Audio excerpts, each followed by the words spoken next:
Bonjour à tous, alors il est 14 heures. On va commencer donc ce webinaire sur le chemsex. Euh, alors tout d'abord, bienvenue dans cette 5e session sur les rendez-vous de la Coréade, donc sur le chemsex. Et je suis très heureux d'accueillir Julie Lamant, qui est coordinatrice du Corévi Nouvelle-Aquitaine, et Grégoire Compagnon de l'association AIDS. Et je les remercie vraiment vivement et chaleureusement d'avoir accepté notre invitation. Alors, le chemsex faisait partie des thématiques lors de nos derniers webinaires, en fait, que les personnes souhaitaient voir abordés. Et j'espère que cette intervention pourra vous aider à faire la part des choses, peut-être entre le fantasme et la réalité. Alors, tout d'abord, avant de commencer, en attendant que les autres personnes arrivent, petit rappel sur le webinaire. Il se déroule en 2 parties. Une première partie théorique, et une deuxième partie. Après, on aura une pause de 10 minutes, et après une autre partie dans laquelle il y aura les questions.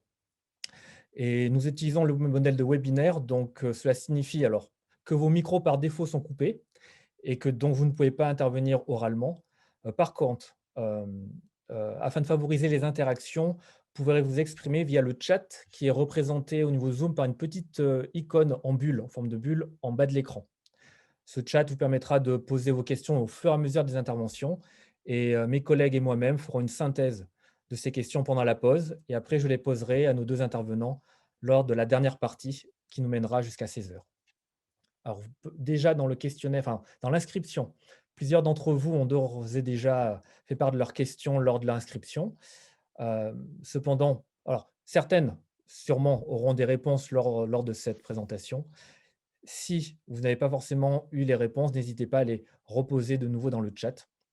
Voilà, on prendra le temps pour y réfléchir, pour l'échanger dessus tout à l'heure. Alors, c'est vrai que là, ça va arriver, mais vous serez quand même assez nombreux. Donc, on va essayer quand même de répondre au maximum de questions dans le temps imparti. Pour information aussi, ce rendez-vous est enregistré et la vidéo sera mise en ligne sur le site de la Coréade dans la rubrique replay, alors, la semaine prochaine au plus tard. Dans tous les cas, on vous enverra un lien avec le replay et également le complément d'informations qui seront abordés lors de cette session. Il y aura aussi un questionnaire d'évaluation qui vous sera envoyé via le chat. Il vous sera également renvoyé par mail. Il est très court et nous vous remercions par avance de le remplir. Il nous sera très utile pour améliorer nos formations et adapter notre offre à vos attentes. Si vous souhaitez être informé sur l'ensemble de nos formations et actualités, vous pouvez bien sûr vous inscrire sur notre newsletter, c'est gratuit. Tout le formulaire est sur notre site coréade.com. N'hésitez pas aussi à voir l'ensemble de nos projets. Et si vous souhaitez nous soutenir, vous pouvez également adhérer à la Coréade à titre individuel. La cotisation est de 10 euros. La prochaine formation, on en a encore une avant les vacances. Ça sera le 1er juillet 2021 sur addiction et compétences psychosociales avec Céline Cotineau et Céline Fouché de l'IREPS. Et puis à la rentrée, on aura aussi notre gros colloque Tabakite qui se déroulera le 16 septembre à La Rochelle. Et il sera suivi le 17 par un colloque aussi avec le RESPAD sur les lieux de santé sans tabac. Et pareil, ma collègue va mettre dans le chat les inscriptions si vous souhaitez. Donc voilà, donc c'était la petite introduction, attend que tout le monde arrive. Et sans plus attendre, je vais laisser la parole à Julie et Grégoire pour cette présentation et puis aussi pour partager l'écran. Je vous laisse la parole. Du coup, alors, on est défini, c'est que j'allais commencer par me présenter moi. Donc, je suis Greg, alors plutôt, je suis donc volontaire de l'association AIDS, c'est-à-dire que je suis bénévole. J'en suis aussi élu voilà, pour on va appeler le territoire d'action aquitain. Alors, AIDS, en fait, c'est une association dite communautaire, c'est-à-dire que je suis en fait, dire très clairement, chemsexeur, je suis gay, je suis chemsexeur, je suis donc en fait concerné directement aussi par le sujet dont on parle, mais surtout, j'ai l'envie d'agir pour ma communauté et pour essayer d'améliorer la situation quand il y a besoin d'une amélioration. Du coup, Aide est présent un peu partout en France, et alors, dans ce qui nous intéresse en Nouvelle-Aquitaine. Il y a, je connais plus sur la partie Aquitaine, mais on va être aussi à La Rochelle, à Niort, à Poitiers, à Limoges. Voilà. Et puis sinon, alors en Aquitaine, on va être à Bordeaux, à Périgueux, à Agen, à Bayonne, à Pau. J'espère que j'en ai pas oublié, mais voilà. Voilà, donc pour être, c'est ça. Et on a des spécificités qui vont être régionales, même si globalement, tous vont être capables aujourd'hui, à l'aise pour parler de chemsex. Et du coup, Julie, je te laisse la parole. Oui, bonjour à tous. Donc, Julie Lamant, coordinatrice au Corévi Nouvelle-Aquitaine. Alors, je m'excuse, mais j'ai un petit souci de caméra. Donc, voilà, vous ne me verrez pas. Donc, le COREVI, c'est le comité régional de lutte contre le VIH, les hépatites et les infections sexuellement transmissibles. Donc, nous, on intervient sur toute la région Nouvelle-Aquitaine. Et nous avons 5 missions principales qui sont de coordonner, selon une approche de santé sexuelle, tous les acteurs œuvrant dans le domaine du soin, de la prévention, de l'expertise clinique, du dépistage, de l'éducation pour la santé et de la recherche clinique et épidémiologique. Donc, tout ce qui concerne les associations, les médecins, les centres de dépistage, etc. On a une deuxième mission qui est de participer à l'amélioration de la qualité et de la sécurité de la prise en charge des patients. Donc, harmoniser les pratiques, que ce soit aussi bien de la prévention, du dépistage et de la prise en charge des personnes vivant avec le VIH. On a une mission de recueil et d'analyse des données épidémiologiques. Données épidémiologiques principalement aujourd'hui sur le VIH et les personnes vivant avec le VIH. Et on a une mission qui est un peu plus nationale, qui est de concourir à la mise en œuvre et à l'évaluation des politiques nationales et régionales de santé, donc en lien avec l'ARS et le ministère. Et ce à quoi se sont ajoutés la coordination des CEGID, donc les centres gratuits de dépistage qui sont sur notre territoire, et l'animation territoriale en santé sexuelle. Et alors ensuite, de façon concrète, on est une équipe d'à peu près d'une bonne quinzaine de personnes. On est 2 coordinatrices, moi principalement sur le Nord, Aix-Limousin et Aix-Poitou-Charentes, et mon homologue sur l'Aix-Aquitaine. Et ensuite, on a toute une équipe de techniciens d'études cliniques qui travaillent sur les données épidémiologiques. Et on a surtout 50 membres en fait, qui sont nommés par l'ARS et avec qui on construit les axes stratégiques et les objectifs de notre mandat, puisque nous sommes sur des mandats de 4 ans. Et ensuite, on a tous les acteurs, dont Ed, voilà, et Grégoire, qui, par exemple, participent à nos groupes de travail qui sont sur différentes thématiques. Ça peut être la promotion de la santé sexuelle, le parcours de santé, la prophylaxie pré-exposition, la vaccination, etc. Mais on vous présentera peut-être ça un peu plus en détail plus loin. Donc voilà pour moi. Si c'est bon, Grégoire, on va y aller. Bon, moi aussi. OK. Alors, on remercie chaleureusement le CORED de nous avoir invités aujourd'hui, et particulièrement André Nguyen avec qui on a travaillé. Donc, j'espère que vous voyez tous l'écran. C'est bon. C'est bon ? Je l'ai. OK.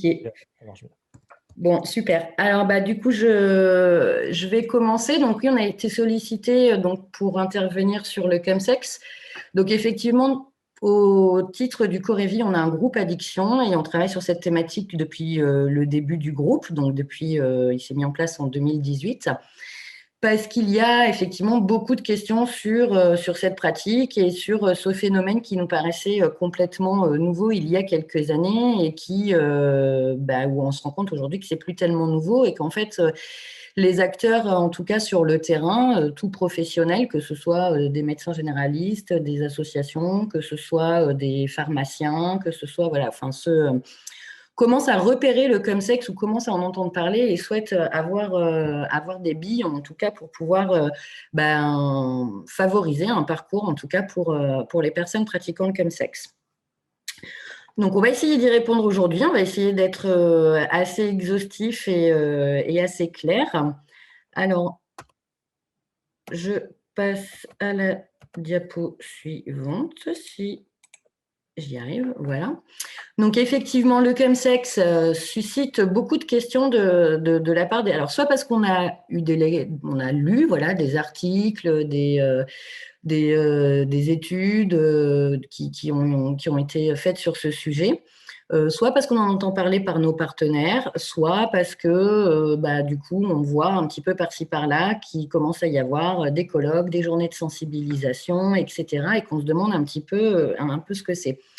Alors, est-ce que c'est nouveau ? Est-ce que ça s'inscrit dans une continuité de l'usage de produits psychoactifs dans la population gay, principalement ?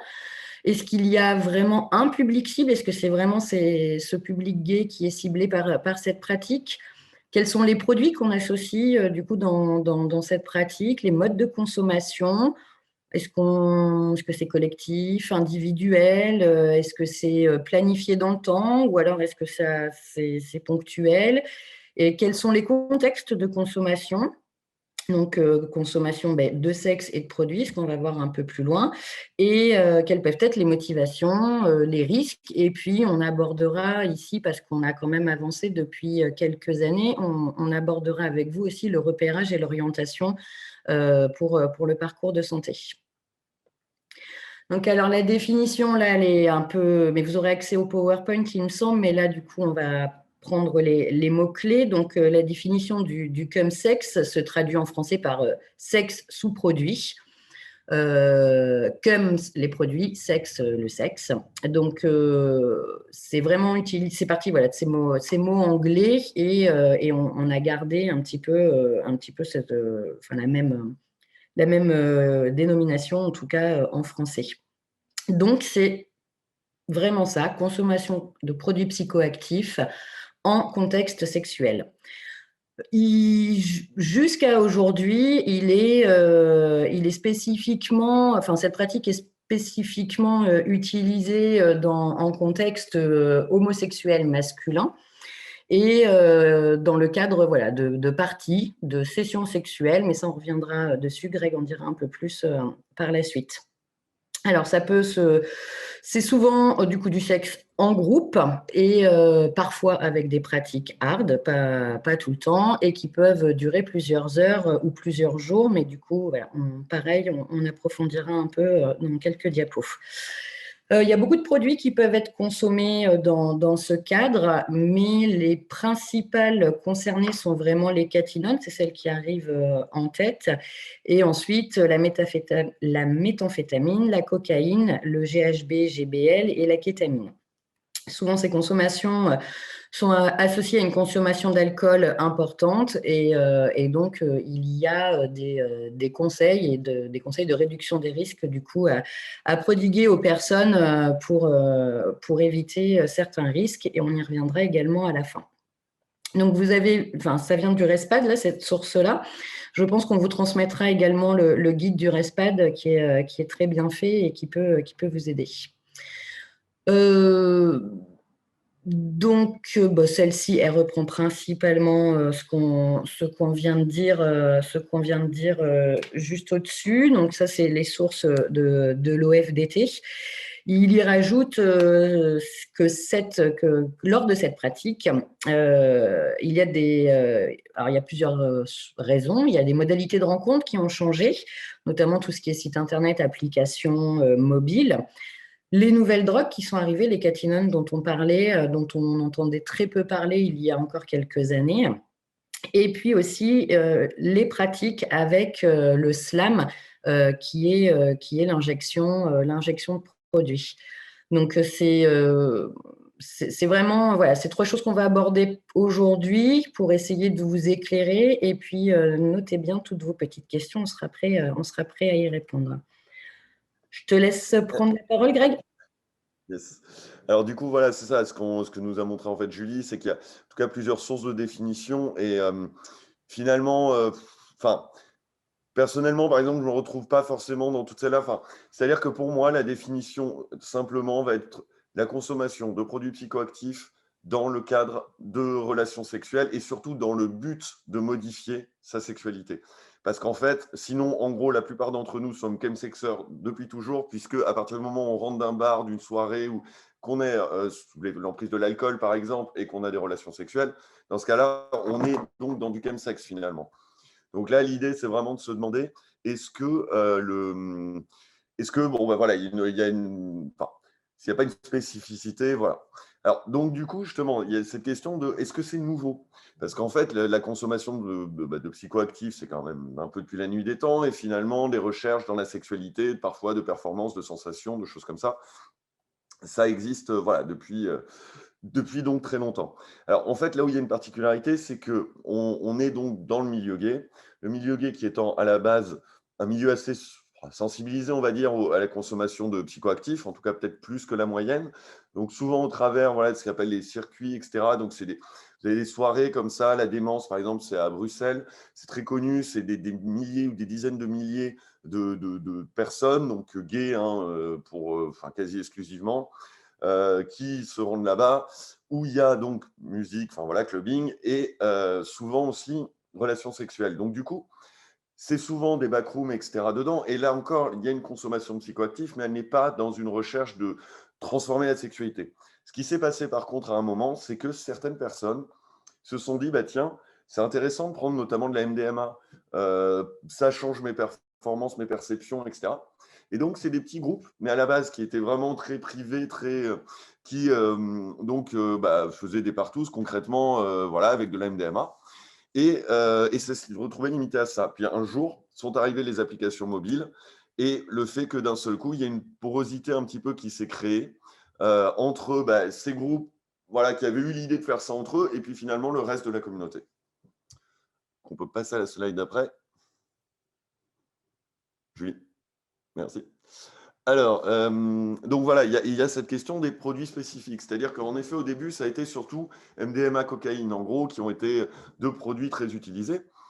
Et donc là, en fait, on voit tout un panel de produits, certains qui vont peut-être vous parler, d'autres non, enfin en tout cas d'apparence. Alors, pour passer rapidement, mais ça va nous donner si on prend la photo 3, on reconnaît ce qu'on appelle des parachutes. C'est-à-dire qu'en fait, c'est tout simplement pour avaler un produit qui va généralement être solide, que ce soit une poudre, des cristaux, voilà. En fait, on les roule tout simplement dans du papier à cigarette qui est donc excessivement fin. On l'avale. L'intérêt de ça, c'est que les produits, la plupart de ces produits, sont des produits chimiques qui ont des goûts dégueulasses, hein. Ça peut être, enfin voilà, ça peut être très acide, ça peut, brûler, etc. Donc là, l'intérêt, c'est que hop, on n'a pas de contact avec la langue, avec les muqueuses, et le papier à cigarette est quasi instantanément détruit par le système digestif, quoi. Donc, le produit passe très rapidement. On va avoir sur la 4 Magic Cleaner, en fait, c'est du GBL. Donc, alors GHB, GBL, dont on a parlé très rapidement tout à l'heure. Alors, le GHB est souvent connu sous ce nom-là pour une image de drogue du viol, ce qui, a priori, c'est pas la question là, mais n'est pas vraiment trop le cas. Par contre, c'est un produit qui est euphorisant, désinhibant, et que du coup, qui est très recherché dans le chemsex. On va trouver, après on voit sur la droite des cristaux, ça c'est pas très important. En bas à gauche de la 3-MMC. Alors voilà, Julie nous a parlé tout à l'heure, c'est le terme catinone. Donc ça, peut-être que ça parle à certains d'entre vous. Les catinones, en fait, c'est une classe de produits qui sont en fait dérivés de la plante donc, qu'on trouve en Afrique, qui est le cat. Et du coup, ces produits-là sont apparus dans les années 2010. Et en fait, l'idée, c'est que il y a des catinones, il y en a peut-être 150 par an qui apparaissent. Le principe, ce qu'on a appelé aussi les legal high, les sels de bain, ce genre de choses. En fait, les catinones, c'est un produit qui a une base voilà, commune. Et en fait, à chaque fois, on va rajouter un petit atome de chlore, de machin, de trucs, et hop, la molécule est différente. L'effet sur le cerveau est aussi différent, mais surtout, au départ, la légalité était différente. C'est-à-dire qu'en fait, ces produits arrivent sur le marché. Par défaut, dans nos pays, un produit est légal tant qu'il n'est pas illégal. Donc, le produit se diffuse. Un bout d'un moment, l'État connaît son existence, l'interdit, et du coup, hop, petite variation de la molécule, et on en crée une nouvelle. Le truc de ça, c'est que donc on a vu apparaître des produits qui sont apparus, qui ont disparu, etc. Ce qui a été très connu, il y a un nom qui est connu, ça s'appelle la méphédrone. C'était donc la 4-MMC, ça a été vraiment le produit à un moment emblématique du chemsex. Avant donc de disparaître, puisqu'interdit par de nombreux pays, et notamment, a priori, interdit par la Chine de production, puisque ces produits venaient de Chine, ça a été donc remplacé en grande majorité par la 3-MMC. Il y a bien sûr d'autres produits, on trouve la 3-mec, la 4-mec, il y en a plein qui sont existants, mais voilà, les principales, c'est ça. Et de même, l'État, bien sûr, l'État français, au bout d'un moment, a dit, stop, en fait, hein, maintenant on interdit les catinones. Donc en fait, en France, aujourd'hui, toutes les catinones sont interdites. Voilà, après on va trouver donc là sur le 8 de la kétamine. Alors la kétamine, on connaît en général, surtout pour les médecins parmi vous, donc c'est un anesthésiant et donc très utilisé en médecine. Mais en fait, le truc, c'est qu'en ne prenant qu'une dose assez faible, c'est-à-dire avant l'anesthésie, et ben, en fait, on a des sensations de flottement, d'être un peu dans du coton. Voilà. Donc, certaines personnes peuvent utiliser ça dans le cadre de rapports sexuels. Ensuite, bon, en neuf, on retrouve bon, bah, des comprimés d'ecstasy. Et alors, moi, je ne vois pas, c'est derrière. Voilà. Et après, bon, bah, sinon, Valium, etc. Alors là, ce n'est pas tant nécessairement pour des relations sexuelles en tant que telles, c'est peut-être plutôt en général pour gérer la descente. Parce que bah, tous les produits, donc tout ce qui va être stimulant, alors notamment MDMA, 3-MMC, etc., donc, qui sont aussi entactogènes, etc., et qui donc bah, créent un déséquilibre. Enfin, voilà, ce qu'on dit communément, c'est que la descente équivaut à la montée. Donc, en fait, la descente peut parfois être un peu difficile, surtout qu'on n'a parfois pas dormi pendant plusieurs heures, voire plusieurs jours. Donc voilà, donc bah, du Xanax ou en tout cas des benzos pour gérer la descente, c'est quelque chose qui se fait fréquemment. Tout comme ce qui se fait fréquemment, c'est bah, du cannabis pour gérer la descente.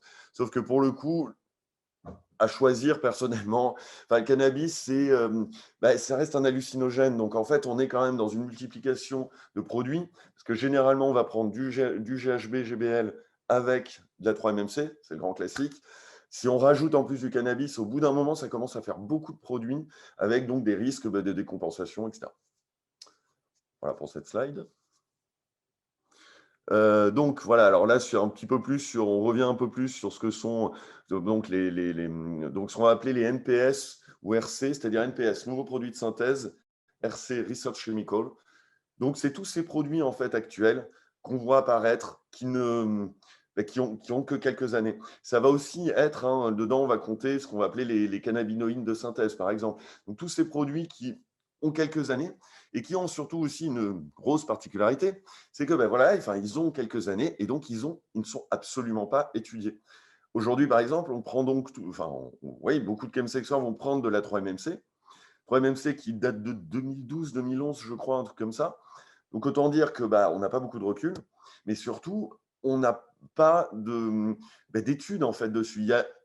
Je suis tombé une fois sur un début d'étude, voilà, un peu sur les catinones qui parlait un petit peu de la 3-MMC. Concrètement, en fait, on ne sait pas l'effet exact sur le cerveau à court ou à long terme. Et donc, du coup, bah, les risques qui vont autour. Contrairement à des produits comme cocaïne, etc., qui sont étudiés depuis très longtemps et sur lesquels, bon, bah, à force, on a un certain recul, qu'il soit en fait empirique ou en recherche. Je laisse passer à la page après. Alors voilà, là, vous avez bon, un petit classement justement des produits en fonction de leur type.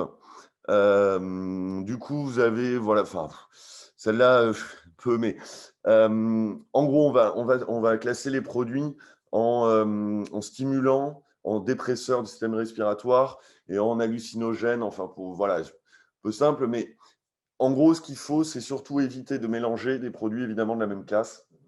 C'est pour ça, par exemple, qu'on ne va jamais mélanger de la 3-MMC avec de la cocaïne. Les deux ayant le même effet, il y a un risque d'overdose important. De même, le GHB, GBL. Et là, j'en profitais justement pour parler du G, parce que je crois qu'on n'a pas de slides après qui vont nous amener à ça. En fait, la particularité du G, c'est que c'est un produit qui est un dépresseur et qui est particulièrement contre-indiqué avec l'alcool et qui, en plus, a une marge thérapeutique extrêmement étroite.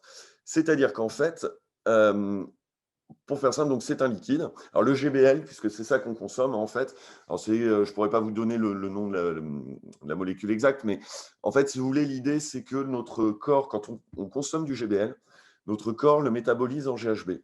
Et pourquoi on consomme du GBL plutôt que du GHB? C'est que le GBL est un solvant industriel ultra classique, utilisé, alors on dit que ça permet de nettoyer les jantes pour voiture, ce qui est vrai. C'est aussi un très bon produit pour retirer le vernis à ongles. Et c'est comme ça à la base que ça s'est trouvé connu en France, puisque c'était la lofteuse Loana qui avait fait une overdose justement en consommant ça, et ça avait popularisé et du coup entraîné l'interdiction du GBL dans les pour retirer le produit à ongles. Du coup, donc on consomme ça, alors on le dilue énormément, puisque ouais, c'est hyper acide. On dilue ça dans une grande quantité, généralement de jus de fruits, type jus d'orange, voilà. Et du coup, voilà, l'effet arrive en 10-15 minutes. Donc, comme je disais, la marge thérapeutique très étroite, c'est-à-dire qu'en fait, pour moins d'un millilitre, finalement, on va avoir assez peu d'effet. Et à plus de 2 millilitres, la plupart des gens sont morts. Donc, en fait, c'est vraiment, vraiment pas large comme truc. Et donc, il y a la question aussi de la fréquence de consommation, quelle demi-vie et quelle vitesse on l'élimine. Et donc, à partir de là, nous, ce qu'on recommande, c'est de noter les heures de prise, qui a pris quoi, combien. Parce qu'en fait, c'est pareil, si je prends, mettons, moi, ma dose, c'est 1,5 millilitres. Donc, à 1,5, c'est super, en 10-15 minutes, je suis complètement perché. Et c'est ma limite. Le truc, c'est que si je reprends 1,5 dans les 3/4 d'heure, bah, c'est pareil, je vais faire une overdose. Donc, il y a vraiment un délai. Donc, nous, on recommande 2 heures minimum entre deux prises. Et c'est hyper important. Et en fait, tout ce qu'on a entendu ces dernières années d'accidents avec du GBL, GHB dans les boîtes de nuit, etc., c'est souvent des gens qui soit n'avaient pas respecté donc, ces délais, soit se sont trouvés parfois à doser ça à l'arrache parce que bah, du coup, on est dans un endroit où sa consommation est interdite et donc on n'est pas dans les bonnes conditions pour doser. Ou soit il y a eu des histoires aussi de bouteilles qui ont été trouvées par terre, la personne a bu dedans, ben, il y avait du jet dedans et la personne était déjà sous l'emprise de l'alcool. Et clairement, moi par exemple, si je prends cet exemple de ma dose à 1,5 millilitres, si j'ai bu une pinte 2 heures avant, je sens déjà qu'en fait, je suis un petit peu nauséeux, etc. C'est-à-dire que juste cette pinte de bière provoque déjà quasiment une overdose avec les 1,5, enfin avec ma dose normale de G. Enfin, un dernier truc sur le G, c'est que, donc voilà, là, je vous ai donné ma dose, mais en fait, elle n'est pas dépendante ni de mon sexe, ni de ma taille, ni de mon poids. Chacun a sa dose. Donc, je veux des gens qui sont plus légers que moi, plus petits, etc., qui vont pouvoir prendre 1,8. Voilà, donc c'est là-dessus, c'est à chacun, chaque usager, en fait, de se connaître par rapport à ça et donc de tester petit à petit. Et voilà, donc il y a un peu tout un protocole qui est très particulier avec le G et qui se mélangent. Donc voilà, le G en tout cas et la 3-MMC peuvent se mélanger. Alors évidemment, ça reste toujours déconseillé, hein, mais c'est fréquent. Voilà.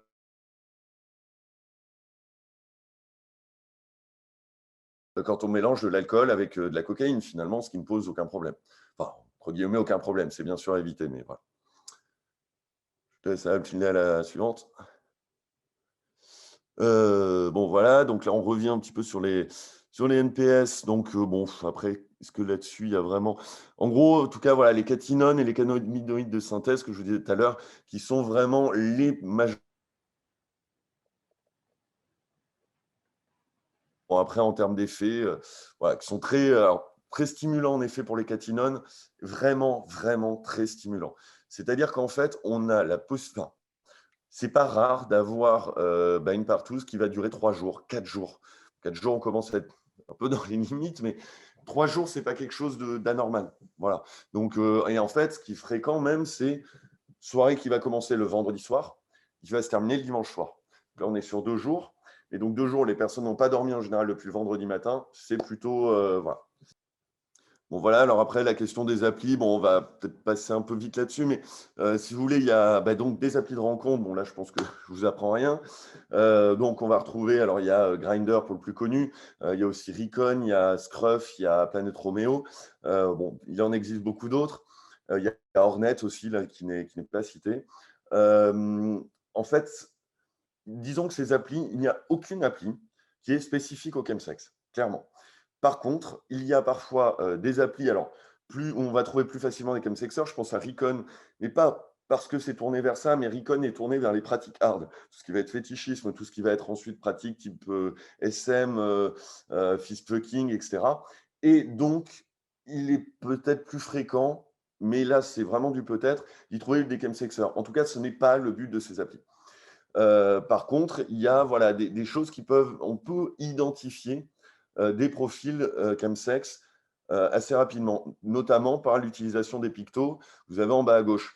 Alors, je vous apprends, enfin, je pense que vous doutez pourquoi des pilules ou des seringues. La feuille d'érable qui en fait symbolise généralement le cannabis, tout comme 420 qui est, je ne me rappelle plus de l'histoire, mais enfin bon voilà, un code bon pour les fumeurs de cannabis, voilà. On va aussi trouver, bon, ben, vous en doutez, le flocon de neige, hein, voilà, ou le nez. Alors après, il y a les trois petites gouttes. Alors les trois petites gouttes, c'est pas tant lié là à une question de chemsex ou de produit. C'est plutôt ce qu'on va appeler le sexe bareback, c'est-à-dire sans préservatif. Et donc, voilà, ça symbolise hein, des gouttes de sperme, vous en doutez. Voilà. Bon, après, donc c'est à peu près ça. Disons que sinon, dans les termes utilisés, on va trouver plan long, plan planant, qui sont en fait des manières, en planant, c'est assez évident, plan long, puisqu'en fait, Bah oui, oui, comme ça peut durer 36 heures, 48 heures, oui, c'est long dans l'absolu, c'est aussi donc perché, on va dire. Et du coup, donc ça, c'est la dernière ouais, pour moi, qui est donc la réduction des risques, en fait, par rapport aux produits.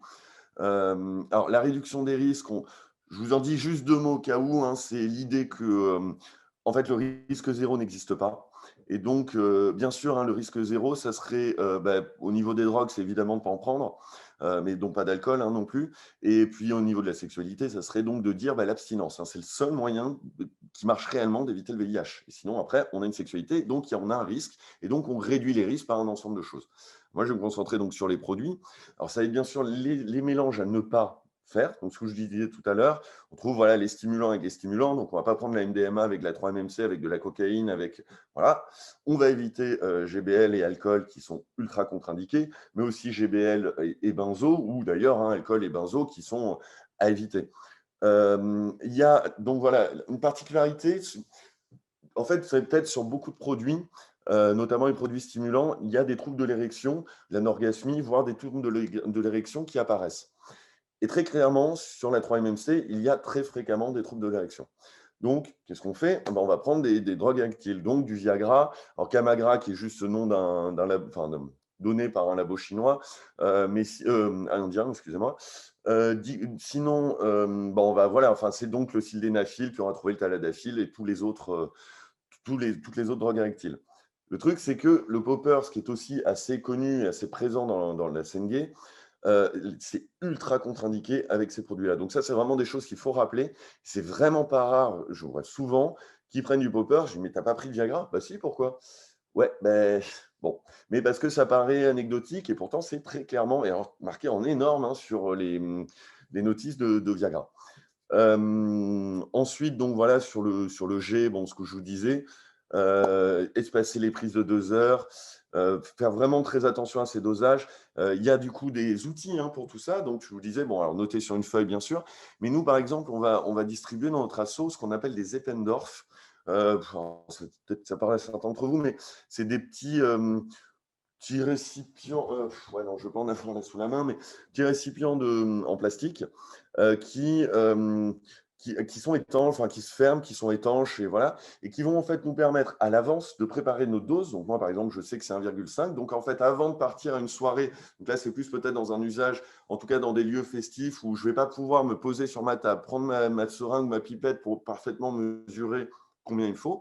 Je les prépare à l'avance, j'en ai plusieurs dans les poches. Et dès que je consommais, hop, j'ai juste à l'ouvrir et à le verser dans mon verre. Voilà. Et là, du coup, on se rappelle qu'il faut noter l'heure. Et une solution toute bête pour noter l'heure, hein, c'est simplement de faire un screenshot de son écran de veille de téléphone. Ça note l'heure. Et on n'a plus qu'à le retrouver là. Alors voilà, après, attention aux cadeaux, substitutions.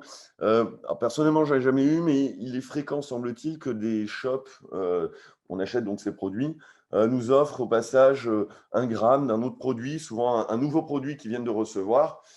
Et comme je vous disais tout à l'heure, hein, c'est nous les cobayes hein, en fait, de ces produits. Bon, voilà, voir bien sûr une balance très précise. Aujourd'hui, une balance à 1 mg de précision, donc 0,001. Ça coûte, là, enfin, sur Amazon, en tout cas, ça coûte 20-25 euros. Parce que j'ai dû payer la mienne il y a 4 ans. Elle marche toujours. Je n'ai même pas eu à changer les piles. Enfin, voilà, c'est vraiment, disons que c'est un investissement qui est quand même intéressant. Voilà, alors, vigilance sur le risque syndrome sérotoninergique. Bon, ben là, c'est que donc, comme c'est des produits qui jouent sur la sérotonine, le risque, c'est une libération, enfin voilà, ce syndrome sérotoninergique, particulièrement en théorie, si on a des traitements antidépresseurs type les ISRS. Bon, je dis théoriquement parce qu'énormément de chemsexeurs sont sous ISRS sans aucun problème. Mais donc là, le risque, bon, ben voilà, ça va être ensuite fièvre, etc. Et avec potentiellement un risque de mort. Bon, éviter les conseils des forums, ça d'accord. Alors, on a voilà, faire tester de ces produits. Alors ça, on peut aller dans des structures comme les nôtres, hein, enfin comme Aide en tout cas.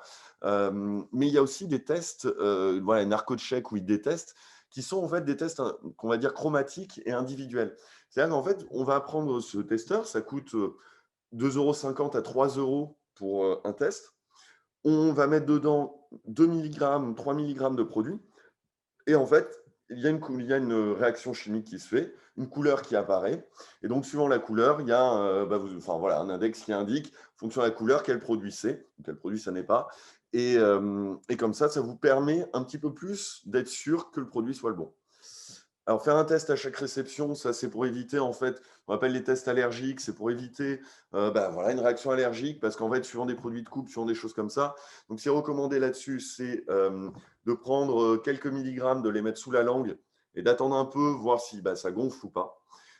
Mais ça veut dire aussi que, si vous voulez, nous, quand on fait analyser les produits, on s'est rendu compte que pour le plus bas, je crois que j'étais à 34% de pureté. Pour le plus élevé, 94% de pureté.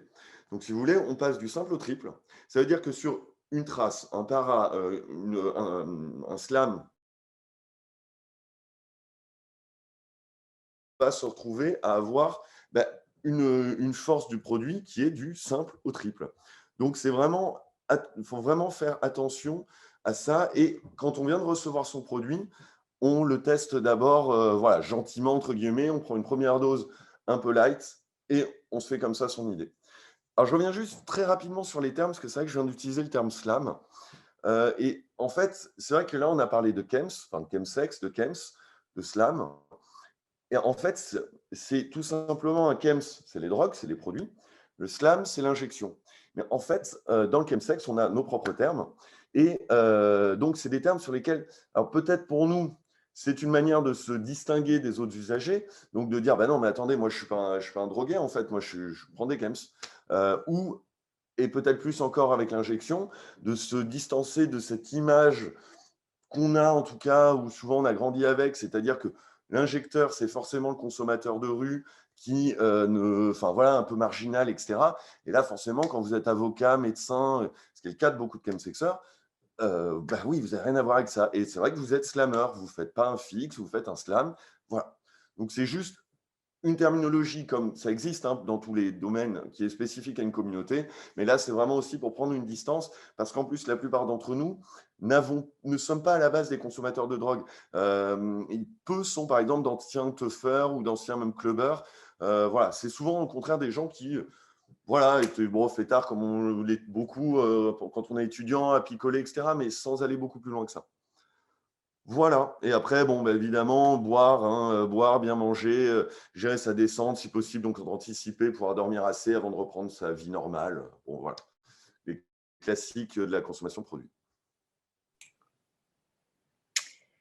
Alors, du coup, je vais prendre la suite de Greg. Donc, on vient de parler de tout ce qui pouvait être réduction des risques par rapport à la consommation de produits.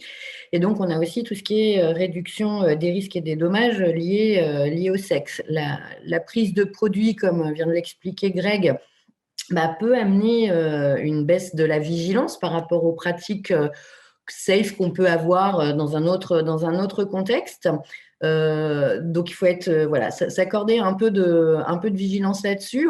Les sensations sont aussi complètement modifiées par l'effet des produits.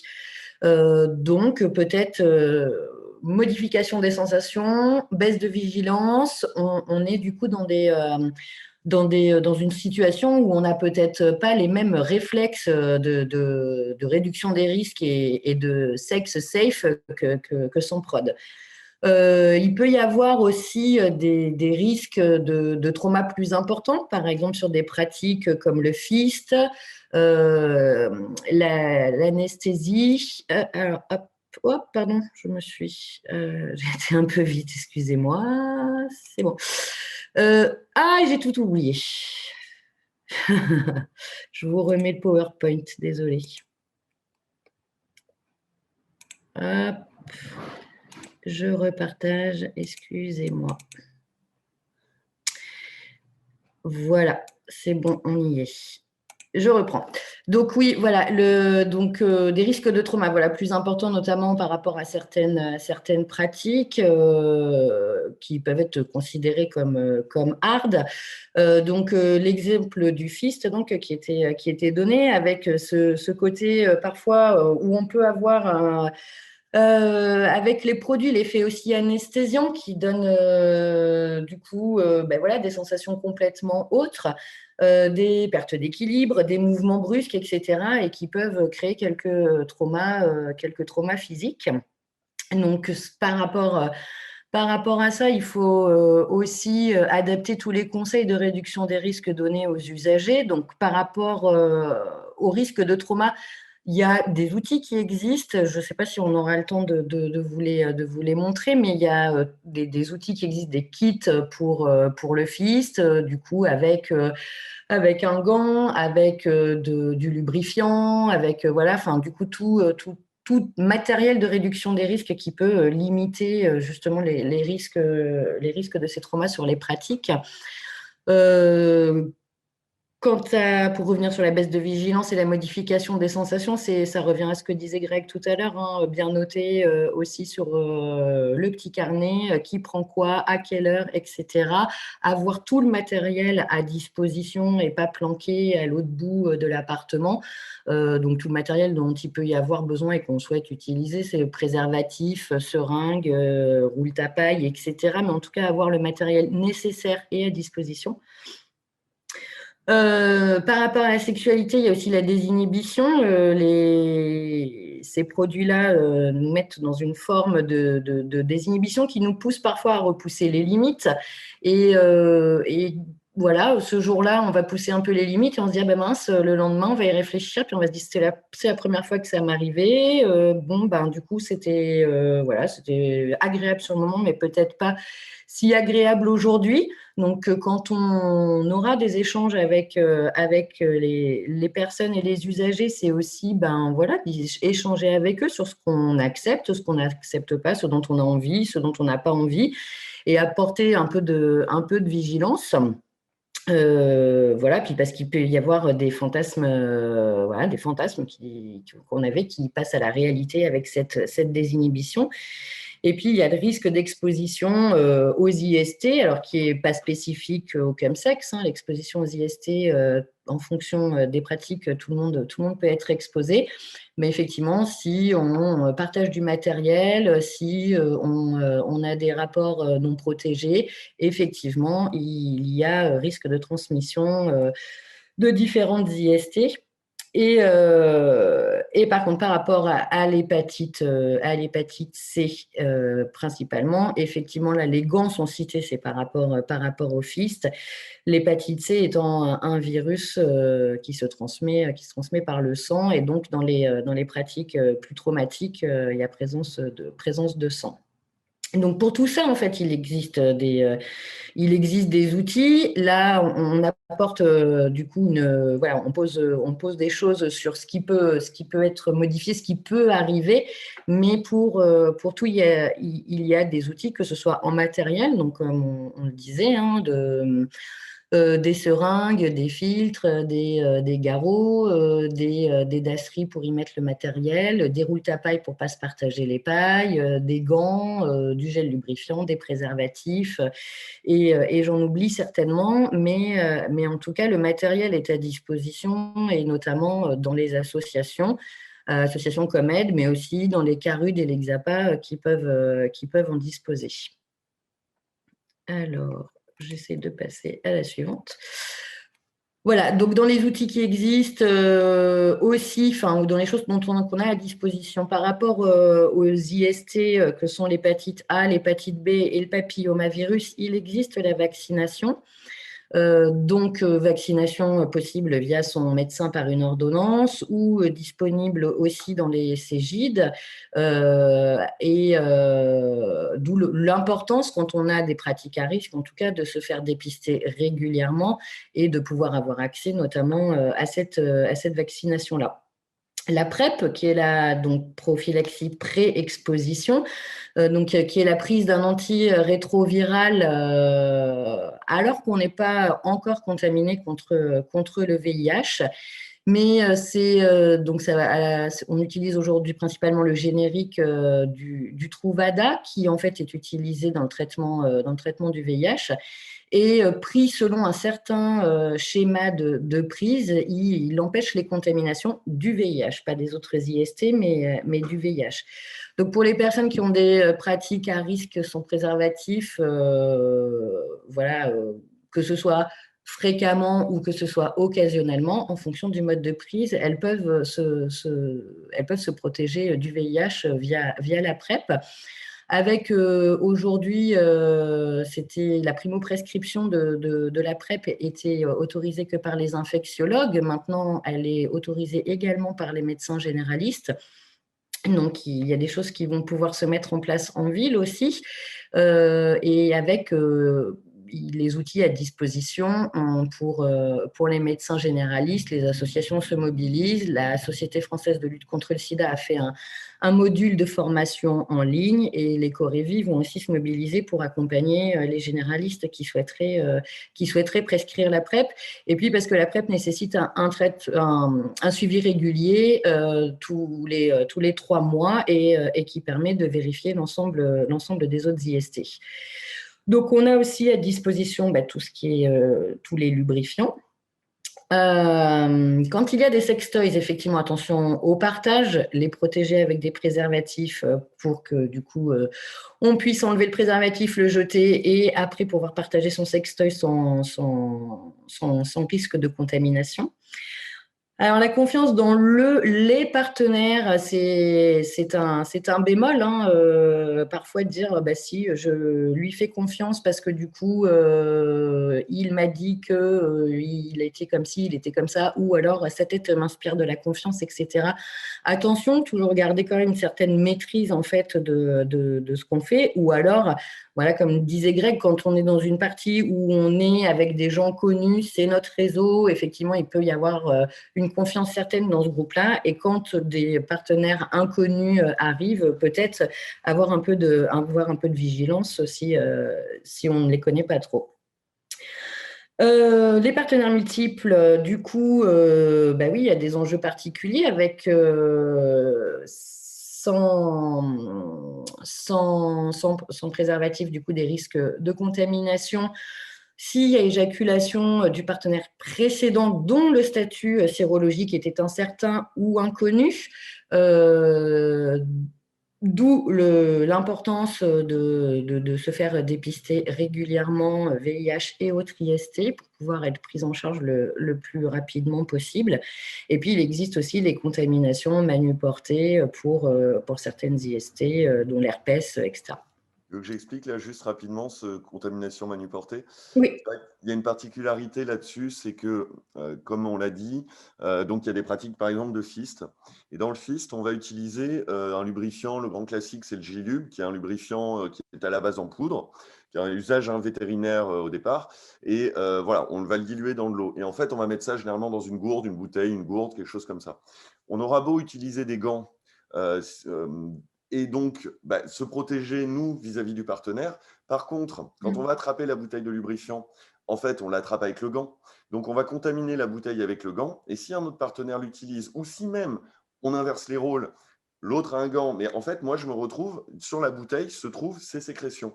Et dans le cas de l'hépatite C, puisque ça se transmet par le sang et que le FIST est une pratique qui est traumatique, nécessairement des micro-traumatismes, rien de grave, mais voilà, il y a toujours un risque de présence de sang et donc un risque de transmission, ne serait-ce que par l'intermédiaire de la bouteille de lubrifiant. Donc, c'est vraiment un peu particulier.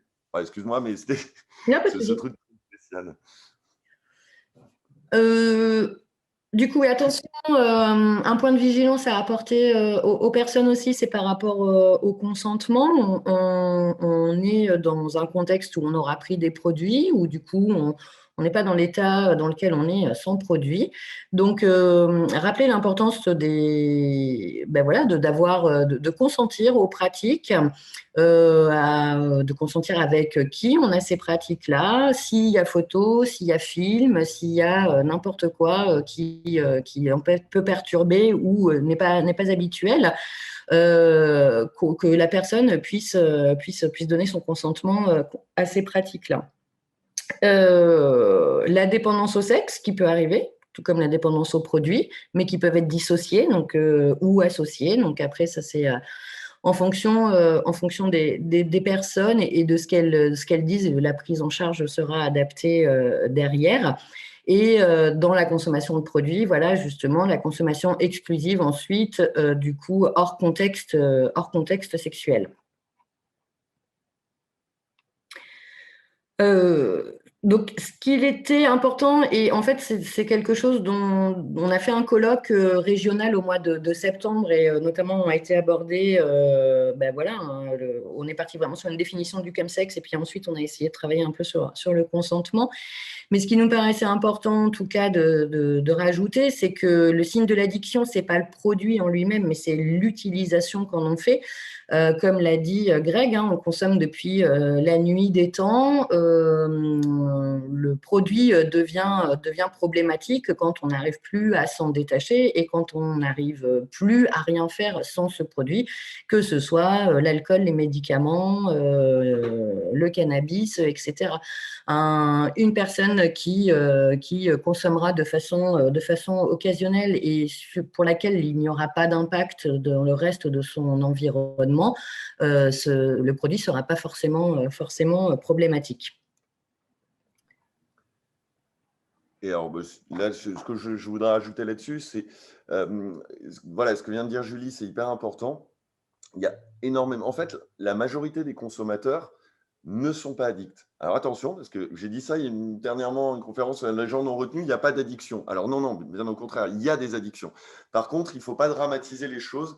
C'est qu'en fait, globalement, comme c'est des produits qui sont illégaux, on n'en parle pas. Et quand on en parle, c'est quand ça ne va pas. Concrètement, c'est comme avec l'alcool. Quand on voit l'alcool, la majorité des consommateurs, on le voit bien, ne sont pas dépendants. Ça ne veut pas dire qu'il n'y a pas de dépendance. On en connaît tous qui ont un problème avec l'alcool, enfin un problème vraiment de dépendance. Et voilà, et ça n'est bien sûr pas minorer leur vécu, mais c'est important voilà, d'être bien conscient de ça parce qu'on va avoir une tendance, parce que le statut illégal des produits, parce que des discours politiques voilà, vont dramatiser tout ça, vont faire passer ça comme étant nécessairement particulièrement dangereux. Non, pas plus.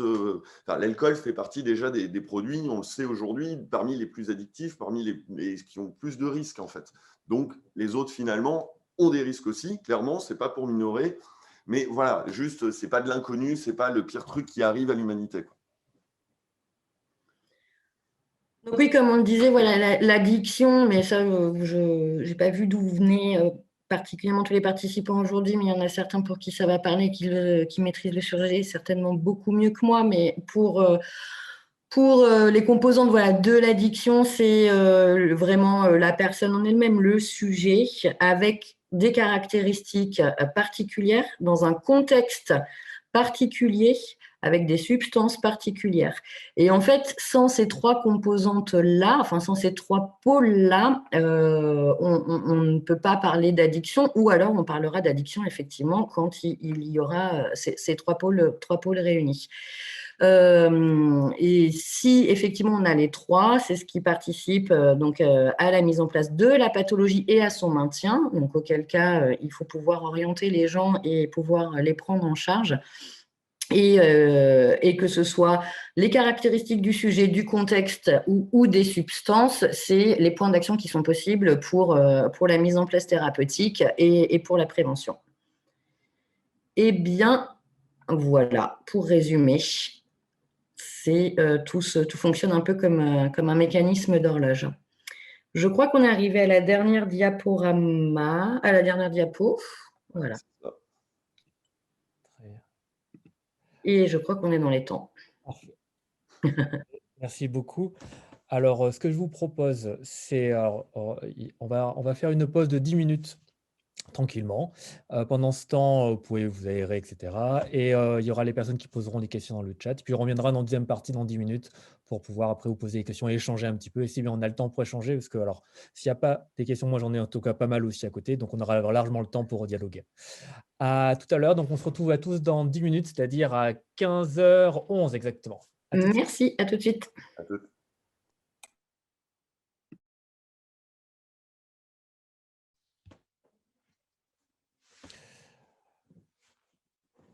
Alors, il est 15h11, on va reprendre tranquillement la discussion. Les questions sont arrivées, il y a pas mal qui arrivent, petit à petit. Alors, moi, j'avais aussi préparé, mais on va mettre en priorité les questions des participants. Merci d'abord, Julie, et puis Greg, Julie pour la présentation, et puis Greg pour ton partage d'expérience. C'est toujours très intéressant de comprendre dans l'état d'esprit des personnes qui prennent la prise de produit. Euh, et, euh, et puis moi, je rebondis juste surtout sur le vocabulaire spécifique, c'est important. C'est vrai que les gens n'ont peut-être pas osé aussi poser les questions, etc., puisqu'il y a un terme spécifique, le camp, le slam, etc., même le fist. Alors en principe, ça c'est connu, mais pour les personnes qui ne parlent pas anglais, voilà, c'est un point au niveau anal. Voilà, et pas le doigt. Mais c'est plein de choses qui font que c'est vrai que quand on est dans un milieu bien spécialisé, on a tendance après à avoir un vocabulaire spécialisé qui sont liés à des représentations spécialisées. Voilà. Et c'est pour ça que n'hésitez pas. Alors, il y a pas mal de mots à regarder sur Internet s'il y a des mots qui nous vont un peu moins parler. Et n'hésitez pas sur les questions. Quand bien même je sois chemsexuel, vous n'allez pas me choquer, vous n'allez pas me blesser, vous n'allez pas. Voilà, n'hésitez pas.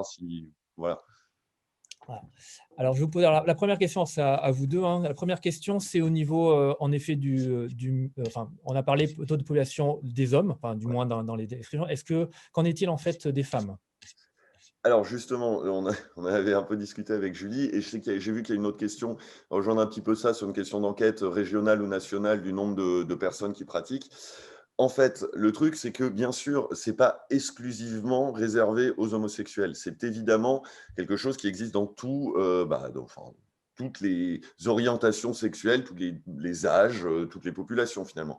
Mais et c'est pour ça qu'on ne s'intéresse aujourd'hui quasi exclusivement qu'aux hommes homosexuels et que le chemsex est associé finalement à ça. C'est qu'on estime aujourd'hui, alors d'après diverses enquêtes, c'est pour ça qu'elles ont existé, on estime environ un gay sur 5 qui pratique le chemsex. Donc c'est quelque chose qui est massif dans notre communauté. Et en ce moment, avec la crise sanitaire, avec donc l'impossibilité de faire quoi que ce soit, des week-ends, etc., une explosion, entre guillemets, du chemsex, ou surtout des durées. Comme il n'y a plus rien d'autre à faire, en fait, beaucoup de gens se sont retrouvés à ne plus faire que du chemsex et avoir en fait des relations sociales qu'au travers de ça. Et c'est là où, en fait, ça devient très, très, très spécifique aux gays. Voilà, donc ce n'est clairement pas pour minimiser. Voilà, il y a des hétéros qui pratiquent ça, particulièrement dans les milieux libertins. Voilà, dans tous les clubs échangistes, etc. Bien sûr, ça existe. Mais généralement, il n'y a pas la même normalisation de la pratique, on va dire. Et c'est-à-dire que, à ma connaissance, j'ai entendu parler bien sûr de consommations qui ont lieu dans des saunas libertins ou des choses comme ça. Je n'ai jamais entendu parler de partous qui duraient 5 jours avec des hétéros. Voilà, donc les enjeux ne sont pas les mêmes. Il y a bien sûr des addictions, etc., qui vont exister chez les hétéros, mais voilà, il y a une consommation qui est moins marquée, moins fréquente, et donc moins de risques d'addiction, moins de risques de problèmes. Il y a aussi la question de la charge virale communautaire, par exemple pour le VIH, où comme il y a beaucoup plus de séropositifs qui s'ignorent dans la communauté gay, il y a plus de risques de contamination. En plus, les pratiques sont plus à risque. On estime à 240 fois plus de risques lorsqu'un homme couche avec un homme de contamination VIH. Ouais, je ne sais pas si Julie, tu veux ajouter quelque chose? Non, c'est bon pour moi. D'accord.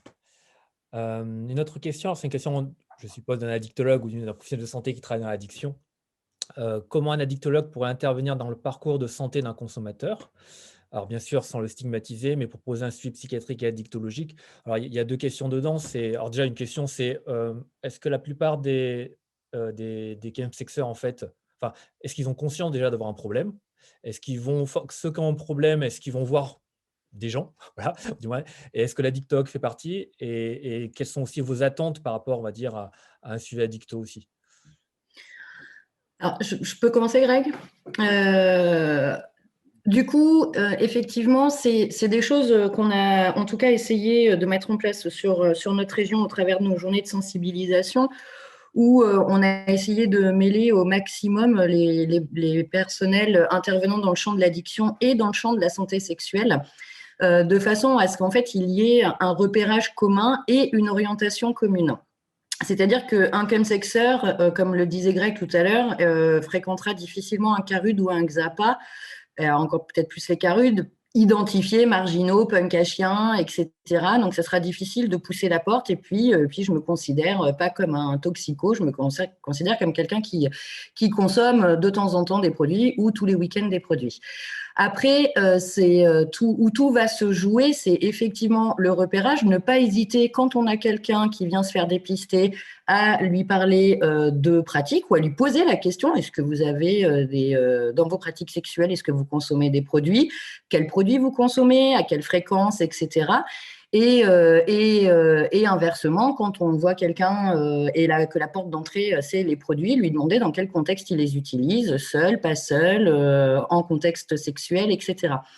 Donc, c'est un peu tout le travail qui est à faire et qu'en tout cas, on essaye de faire petit à petit sur le groupe addiction au Corévis, c'est par ces journées de sensibilisation, par les colloques, le fait que les gens puissent se connaître aussi sur les territoires. Est-ce que, je ne sais pas, quand je suis en Dordogne, est-ce que médecin en Cégide, je connais les structures vers lesquelles orienter quelqu'un qui aurait un problème de consommation de produits et inversement, ou quand je suis dans une association. Et on va essayer en tout cas d'y répondre sur cette notion de parcours et d'orientation et de prise en charge via un petit guide par département avec des éléments de repérage. Et notamment, on va essayer de travailler, alors c'est aux journées santé sexuelle de la Société française de lutte contre le sida et de la SPILF qui a eu là au mois de mars, où il y a des collègues de Paris qui travaillent aussi avec un petit questionnaire tout simple en 10 questions posées à la personne. Alors effectivement, quel produit, quelle fréquence, quel contexte, est-ce que ça lui pose un problème, quel problème ça lui pose, si ça lui pose un problème, etc. Ça permet de base, en fonction aux réponses à ce petit questionnaire, de pouvoir se dire, là le problème c'est le produit, là le problème c'est le contexte sexuel, là c'est un autre problème. C'est voilà des caractéristiques spécifiques de la personne qui font qu'en fait, je sais pas, il y a un état dépressif, il y a ci, il y a ça. Donc voilà, essayer d'outiller en tout cas tout professionnel, comme on a du RPIB en alcool, comme on a eu du RPIB santé sexuelle, former également les médecins généralistes à pouvoir se dire, ah ben tiens, il est en train de me dire que tous les lundis et tous les mardis, c'est difficile de reprendre le boulot, c'est compliqué, il est fatigué, il ne se sent pas bien, etc. Ben, peut-être que je vais poser la question, du coup, de qu'est-ce que vous avez fait ce week-end et comment, etc.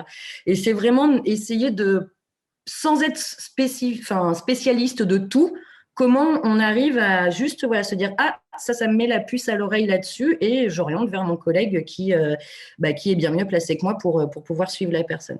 Je ne sais pas si Greg, tu veux rajouter quelque chose? Ouais, j'ai deux, trois éléments. C'est, voilà, il y a aussi la question, donc il peut y avoir une addiction aux produits finalement, mais il peut y avoir surtout une addiction au sexe. Les deux peuvent du coup s'entremêler. Et donc, il y a vraiment cette question, en fait, hein, est-ce que c'est le produit, le sexe, les deux? Souvent, comme pour plein de types de consommation, quand elle devient problématique, c'est souvent qu'elle a des ancrages voilà, dans quelque chose, mais ça peut parfois, fréquemment, ou parfois en tout cas, être lié à la sexualité. Par exemple, une timidité, un grand classique hein, qui n'est pas vu comme chemsex, mais qui pourtant est vraiment pas rare dans la communauté gay, c'est une personne qui a besoin de fumer un joint avant son plan cul, qui ne peut pas faire, enfin voilà, qui sinon n'y arrivera pas. Et ça, typiquement, c'est une forme de chemsex. C'est pas vraiment forcément le chemsex dont on a parlé là, mais on est dans cette même logique. L'autre truc que je voudrais ajouter, c'est le fait que peut-être là plus encore que d'habitude, il faut impérativement se sortir des représentations, on va dire, hétéronormées, pénétratives de la sexualité. C'est-à-dire qu'en fait, oui, alors la pénétration, bien sûr, est importante, mais comme je l'ai dit tout à l'heure, il y a beaucoup de gens qui n'ont pas d'érection avec la 3-MMC et qui, même avec du Viagra, n'en ont pas. Concrètement, ça veut dire qu'on va se retrouver avec des personnes qui, ni l'un ni l'autre des deux partenaires ou des multiples partenaires n'ont d'érection, mais pourtant, ils prennent du plaisir. Et là, je ne parle pas justement de gens qui se retrouvent à juste consommer des produits parce qu'ils ont une addiction aux produits. Mais vraiment le fait que, par le fist, par des sextoys, par du SM, par plein de pratiques diverses et variées, on va trouver du plaisir autrement. Et donc, il faut vraiment repenser peut-être ça. Et je sais qu'en tout cas, beaucoup de prises en charge au tout début dans le chemsex ne fonctionnaient pas parce que justement, on essayait d'y calquer dessus, de reproduire des schémas d'autres types de consommation. Et non, elles ont une spécificité quand elles sont liées au chemsex. Parfait, merci. Alors, je vais revenir sur une question peut-être qui n'a pas été, c'était par rapport au phénomène de chemsex chez la population lesbienne. Plus spécifiquement que, alors tu l'as dit un petit peu tout à l'heure, enfin, tu as un petit peu abordé, mais tu as parti peut-être plus hétéro et il y a peut-être une personne qui voulait peut-être vraiment plus sur la population lesbienne. Alors, je ne sais pas si Julie, toi, tu as des éléments. Pour moi, je pas plus. C'est-à-dire que évidemment, ça existe. Et je connais des lesbiennes qui pratiquent du chemsex. Mais rien, pour moi, rien de majeur, rien de. Voilà. Mais je n'ai pas d'éléments très spécifiques là-dessus. Moi non plus, et effectivement, en tout cas voir aussi ce qui se fait un peu chez nos collègues au niveau national, hein, on entend très rarement parler des lesbiennes. Après, ça existe et c'est voilà. Après, est-ce que ça va devenir émergent aussi comme ça l'est dans la communauté gay, je sais pas. Après, c'est peut-être aussi, comme on le disait, à voir quand on a quelqu'un, une lesbienne en face de nous en entretien, qu'on soit de n'importe quelle, enfin voilà, en consultation addicto ou pas, ou voilà, poser la question tout simplement et voir si la personne a ces pratiques-là pour pouvoir travailler avec elle. En effet, le mieux, c'est de discuter. On manque peut-être de données dessus sur la population Ouais. lesbienne. Ça sera peut-être plus tard des études aussi qui vont arriver. Alors, je vais continuer avec les questions parce qu'il y en a pas mal qui arrivent, c'est bien, voilà, vous en avez beaucoup. Alors, des études ont montré un fort nombre de rapports sexuels non consentis par les chemsexeurs, c'est le consentement, en effet, hein. Et tu l'as bien souligné. Est-ce qu'il serait peut-être pertinent de proposer des consultations de psychotrauma dans ce style-là par rapport à ces personnes-là? Qu'est-ce que vous en pensez? Bah, Julie, si tu veux répondre ou... Alors, effectivement, le problème du consentement, donc, on a essayé de l'aborder un peu lors de notre colloque de septembre.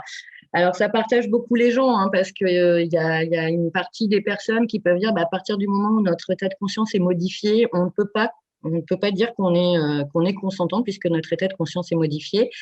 Et d'autres personnes qui disent, bah si, enfin voilà, quand on a bu 3 verres d'alcool, on est capable de dire non aussi des fois, ou en fonction de l'état dans lequel ça nous met, on n'est pas capable, mais en tout cas, c'est pas pour autant que à chaque fois qu'il y aura consommation de produits, il y aura non-consentement. Ce qui est important, en tout cas, je pense, et on va essayer d'y revenir sur un colloque au mois d'octobre pour comprendre un petit peu de façon un peu plus, avec des approches plus sociologiques et psychologiques sur comment fonctionne un petit peu ce consentement et quand il y a zone grise, voilà, comment on arrive à s'en sortir. C'est vraiment, en tout cas, de pouvoir laisser aussi la place aux usagers à partir du moment où ils pensent ne pas avoir été consentants sur une pratique, lors d'une partie ou quoi que ce soit, de pouvoir les accompagner, effectivement, que ce soit sur un suivi psychotrauma, que ce soit sur un dépôt de plainte ou quoi. Mais il faut que la personne soit elle-même se dise, ah là j'ai été usurpée, là on n'a pas entendu mon nom, là j'avais dit non, voilà, ou voilà. Mais en fait ça va être hyper personnel. Je pense qu'on ne peut pas dire que tous les chemsexeurs sont non consentants. Enfin, c'est très individuel et pareil, je pense que c'est l'entretien avec la personne qu'on aura qui va permettre de savoir là où elle en est et comment elle a vécu les choses. Et voilà, alors là, c'est là où, déjà, moi, je vais amener mon expérience perso.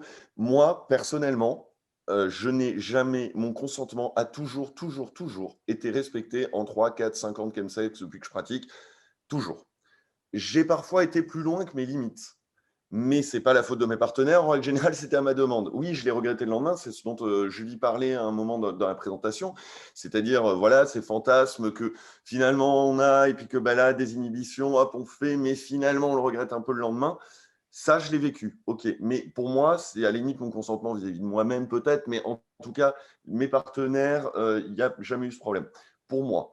Bien sûr, il y a des gens où, en effet, il y a des ruptures de consentement. Il peut même arriver, alors parfois, c'est assez c'est étonnant, je l'ai vu une fois, mais en fait, sans s'en rendre compte, c'est-à-dire que la personne était en train de faire ce qu'on appelle un G-Hall, c'est-à-dire une overdose de GHB, c'est-à-dire en fait, elle était en train de s'endormir, et le partenaire avec ne s'en est pas rendu compte tout de suite. Alors, on lui a fait remarquer, puisque lui était concentré sur autre chose, il ne s'en est pas rendu compte, on lui a fait remarquer, il a évidemment tout de suite arrêté. Là, pour le coup, comme l'autre n'était plus vraiment totalement conscient, on est bien d'accord qu'on est dans quelque chose où là, il y a un problème de consentement. Et c'est peut-être aussi, voilà, à tout le monde de faire attention. Enfin, il y a peut-être des bonnes pratiques, entre guillemets, à mettre en place. De la même manière que moi, ce que je fais à chaque fois, c'est que je discute avec mes partenaires avant la consommation, donc sobre, pour déjà savoir ce dont on a envie, pas envie, etc. Bien sûr, ça peut se rediscuter tout le long, mais déjà, on a eu cette discussion avant, sans l'excitation, sans le produit qui joue. Et donc, ça peut permettre de re-questionner quand la personne me dit « Ah ben moi, j'aime pas ça » ou voilà, et que même donc Percher va dire « Ah ben finalement, j'ai envie », au moins, ça permet de dire « Attends, tu m'avais dit tout à l'heure que tu n'avais pas envie, est-ce que tu en es vraiment sûr maintenant ?» On peut changer d'avis, et voilà, mais donc c'est en tout ça où on peut peut-être essayer aussi les uns les autres. Alors, il y en a qui en profitent, hein, on est bien d'accord, mais la plupart des chemsexeurs, la plupart des gens, en fait, sont, enfin, j'ai pas de chiffres dessus, mais sont des gens bienveillants. Hein, ce qui est, enfin, j'ose croire que l'humanité est globalement bienveillante. Voilà. Il y a le docteur Battel qui précise que les catinones favorisent par leur effet de désinhibition l'émergence de traumas enfouis au cours de l'intoxication. En effet, il y a Ça, ce ouais. phénomène aussi qui est connu aussi. Merci pour toutes ces précisions. Autre question donc, de Denis Chiné sur la prévention. Pour prévenir les risques liés à une ingestion problématique des produits utilisés en chemsex. En fait, alors qu'en est-il en soins primaires? Donc, quelle approche en soins primaires vous paraît-elle la plus pertinente? On en a un petit peu parlé tout à l'heure au niveau du médecin généraliste. Soins primaires, voilà, c'est vraiment les personnes, en fait, des professionnels souvent non spécialisés, mais par contre qui côtoient et accompagnent les patients ou les personnes toute leur vie. Est-ce qu'il y a une approche, une prévention particulière? Alors, je souligne aussi qu'il y a le RESPAD, on vous l'enverra aussi, qui vient d'éditer un petit livret sur la sexualité, addiction et aborder la sexualité, qui est typiquement aussi destiné à tous les professionnels, notamment aux professionnels de soins primaires. On vous le mettra dans le prochain envoi. Je vous laisse. Je ne sais pas si vous avez peut-être déjà au niveau des soins primaires, est-ce qu'il y a une approche particulière? Est-ce que ça vous paraît normal que votre médecin, que votre infirmier, je sais pas, votre Là-dessus, je vais gynéco. vous donner quand même un truc, c'est Ouais. tous les médecins généralistes aujourd'hui demandent s'il y a une consommation d'alcool, s'il y a une consommation de tabac. C'est des questions qui sont, enfin, je crois, hein, un peu l'usage de base de toute consultation en médecine générale aujourd'hui avec un nouveau patient. Et on n'aborde jamais la consommation des produits psychoactifs. Oui, alors parce que ça peut être vécu comme jugeant, parce que… Mais malheureusement, en fait, enfin voilà, c'est ce que disait un ami à un moment, c'est que lui, il est œnologue, il travaille dans le vin. Donc oui, on lui demande l'alcool, voilà, pas de problème, il en parle. Et par contre, les autres produits, on ne lui demande pas. Alors, je suis d'accord que c'est compliqué, et c'est un médecin du coin qui m'a donné une technique que je trouvais intéressante. C'était de demander du coup l'alcool, de demander le tabac, de demander le cannabis, parce qu'en fait, aujourd'hui, c'est tellement fréquent que c'est une question qui n'est plus forcément vécue comme choquante. Et à partir de là, donc, ça donne une super liaison vers les autres produits. Et moi, c'est en ce sens-là où il faut au moins en parler là-dessus. Après, la personne, ce qui a été dit à un moment, avant tout, c'est comment la personne le vit. Une personne peut, par exemple, le grand classique d'énormément de jeunes, en tout cas, ça va être de se bourrer la gueule tous les samedis soirs.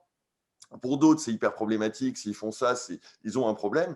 Mais pour certains, enfin voilà, donc c'est avant tout comment la personne le vit, se situe par rapport à ça. Et puis, je pense que, je suis d'accord avec Greg là, hein, par rapport aux médecins généralistes, ça peut être une piste de partir sur le cannabis et de voir s'il y a d'autres produits après. Mais comme on le dit, je pense qu'en fait, souvent, les questions ne sont pas posées, mais c'est comme quand on va en pharmacie. Je vais acheter un kit d'injection en pharmacie. Le pharmacien peut tout à fait aborder la question avec le client, en fait, avec la personne qui est en face. Ok, d'accord, bah, du coup, un seul, ça vous suffit, c'est dans le cadre de pratique. Voilà, enfin, je pense que ça, c'est rentré assez dans les mœurs par rapport justement aux consommateurs tox, qu'on va appeler, voilà, hein, ceux qui sont identifiés toxicomanes, où maintenant les pharmaciens jouent un rôle hyper important de relais vers le dépistage, de relais vers les associations, etc. Et ben, je pense que celui qui ressemble, qui n'est pas en rang qui n'a pas mis son chien devant la porte et qui a voilà, et ben peut-être que du coup il y aurait aussi à lui poser la question, ou en tout cas l'informer qu'il existe voilà, des associations dans lesquelles il peut avoir du matériel, un centre de dépistage là-bas, etc. C'est des informations qu'ont les pharmaciens. Donc effectivement, sur le premier recours, et en même temps, j'entends, hein, enfin, c'est compliqué aussi de demander à quelqu'un d'aborder tous les sujets, hein, mais on voit que les prises en charge augmentent, comme le disait le docteur Battel. Du coup, il faut pouvoir repérer ces personnes-là pour les orienter. Et en fait, juste pour ajouter, une question, tant qu'elle est légitime, tant qu'elle a un but, qu'elle n'est pas de la curiosité, donc de demander, voilà, dans quel cadre. En fait, elle sera du coup bien perçue parce qu'elle est ressentie justement comme utile, comme ayant un but et comme voilà, de santé. C'est sûr que si quelque part en fait vous le demandez que par curiosité, parfois c'est un peu malsaine, la personne aussi s'en rend compte et ça passera pas. Mais voilà, globalement, ce que je veux dire par là, c'est que moi en tout cas, avec les divers professionnels de santé que je peux rencontrer ou que je rencontre, je n'ai jamais vécu.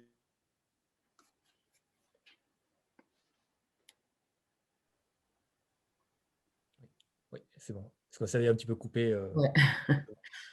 C'est bon. C'est vrai que l'idée d'aborder repérage est compliquée. Alors, pareil, petite note du docteur Battel. C'est d'un point de vue général, on a toujours du mal à aborder les thématiques dans lesquelles on ne se sent pas légitime. Par exemple, sur le médecin généraliste, sur les maladies chroniques, etc., il n'y a pas forcément de problématique. En addicto, et c'est vrai qu'on aborde très rarement la sexualité.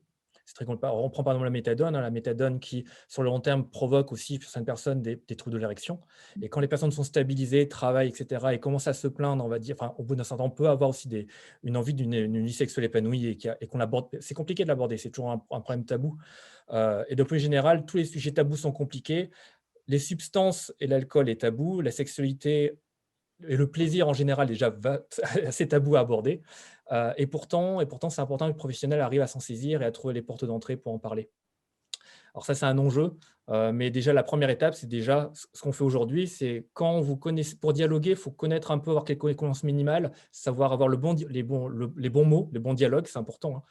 Si on veut parler aussi, c'est déjà une base, et après se sentir légitime, honnêtement, comme le dit Greg, par rapport à une problématique, la plupart, même tous les problèmes de santé sont légitimes si c'est par rapport, on va dire, à la santé, si on reste sur la santé et si on s'inquiète de la santé. Alors, je vais avancer un petit peu parce qu'il y a pas mal de questions. Une question de Cécilia sur l'analyse des drogues dans certains XAPA. C'est la question du testing. C'est vrai que tu l'as bien, Greg, décrit sur le fait que des fois, on a des surprises. Est-ce que c'est suffisamment connu ou utilisé, en fait, l'analyse des drogues dans les XAPA ou les carudes? Julie, sur les Xapa Caru, tu as peut-être plus d'infos. Après, moi, peut-être dans le chemsex, ça j'en ai, mais enfin voilà. Je laisse commencer. Je peux avancer un petit peu si tu veux dessus. Alors en fait, effectivement, c'est pas quelque chose qui est très connu, enfin voilà. Mais par contre, c'est quelque chose qui, en tout cas sur notre région, est en train de se développer. Donc on a effectivement.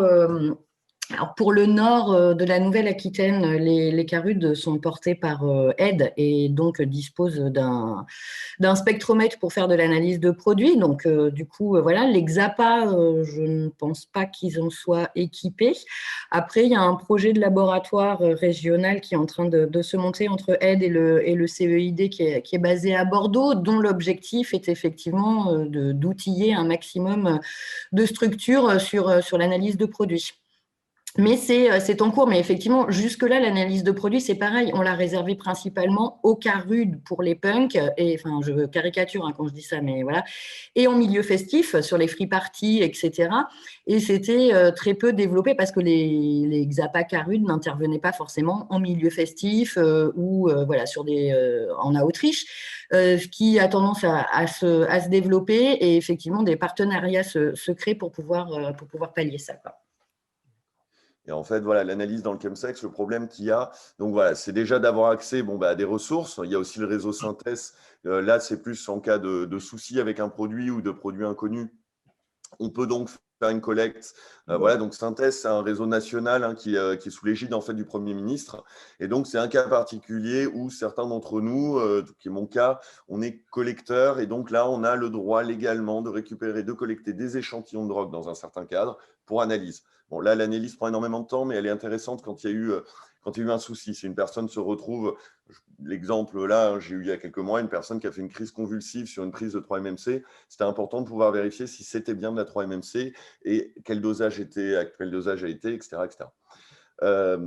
Après, le problème qu'il y a et qui, à mon avis, est plus marqué dans le chemsex, globalement chez les consommateurs, on va dire, peu fréquents de produits, c'est en fait une méconnaissance des risques en fait que le produit soit pas le bon. C'est-à-dire qu'on entend tout le temps ah ben non mais je l'ai commandé sur tel site, je sais que c'est bon. Ah mais non mais ce dealer, non mais il m'a garanti que, eh ben oui mais il t'a garanti, mais en attendant même lui il n'est pas sûr du produit. On a vu à Bordeaux par exemple de la cocaïne qui avait été remplacée par de la 3-MMC. Des dizaines de consommateurs en ont acheté, il y en a un seul qui s'est rendu compte que c'était peut-être pas de la cocaïne. Et je peux vous assurer qu'au niveau du nez, ça n'a strictement rien à voir de la cocaïne et de la 3-MMC. La 3-MMC est un truc qui explose le nez. La cocaïne, un peu, mais quand même clairement moins. Et là, voilà, mais ils sont juste dire, c'est une cocaïne un peu forte. Mais alors, pourtant, les effets, etc., n'ont rien à voir. Donc, il y a vraiment ce truc où là, c'est aussi à nous. Alors là, quand je dis nous, donc là, c'est plus structure type aide communautaire de prévention, de bien rappeler en fait aux usagers que les produits sont peut-être pas les bons et qu'il faut vérifier, tester, prendre une toute petite dose du coup au début, etc. etc. Une question de Luca Pavirani.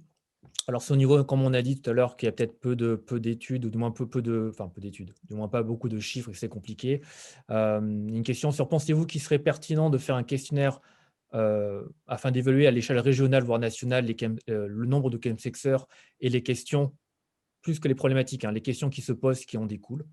Voilà, c'est une question en fait. Ça se trouve, il y a déjà pas mal peut-être il y a la question d'après, je vois qu'il y a un étudiant en santé publique qui fait un mémoire, mais il y a peut-être des études, des mémoires. Est-ce qu'il y a des questions qui existent? Est-ce qu'il y a peut-être aussi des sites au niveau local, des observatoires, des choses comme ça nationales Il y a des études qui existent, notamment sur le bien-être gay, en gros.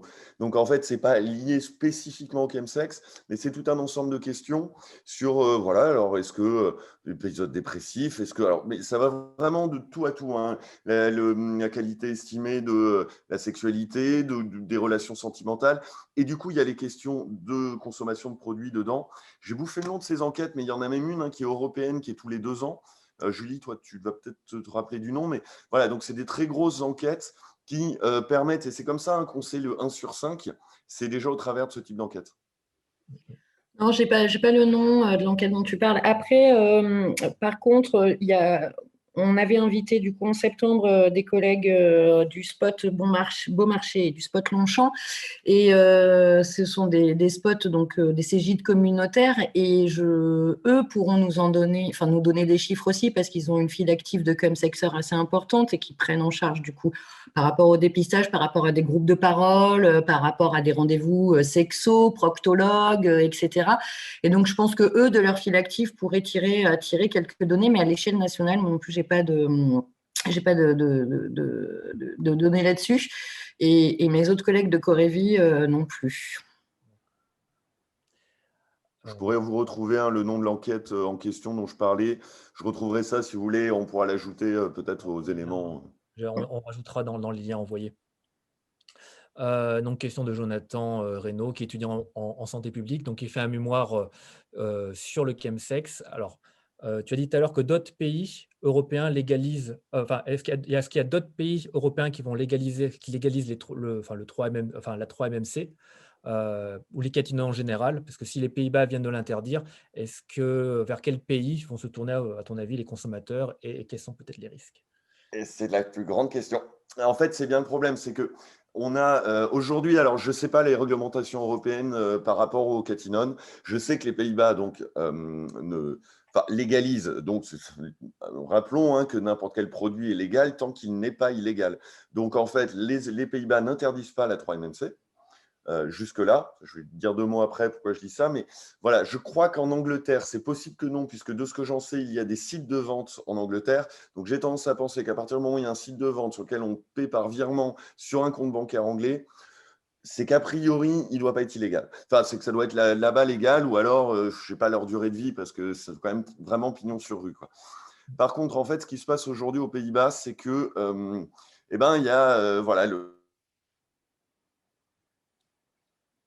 un journal a fait un article, témoignage en fait d'une jeune fille de mémoire qui est dans un état d'addiction dramatique à la 3-MMC.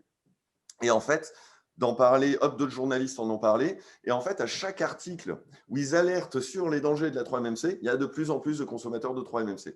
Et du coup, on a des personnes, des Darmanin locaux, je les appelais comme ça, qui vont en fait, qui ont fait des courriers au gouvernement pour demander l'interdiction de la 3-MMC. Et donc, c'est un risque sur lequel, en fait, aujourd'hui, nous, moi, j'ai une crainte là-dessus parce que en fait, à partir du moment où, si les Pays-Bas l'interdisent, tous nos sites actuels de vente ne seront plus accessibles. Et si ces sites ne sont plus accessibles, donc nous, on va avoir un problème pour s'approvisionner. Et là où c'est un produit qui coûte pas cher, alors peut-être pas assez cher même, et donc favorise peut-être parfois une consommation un peu trop massive, soit.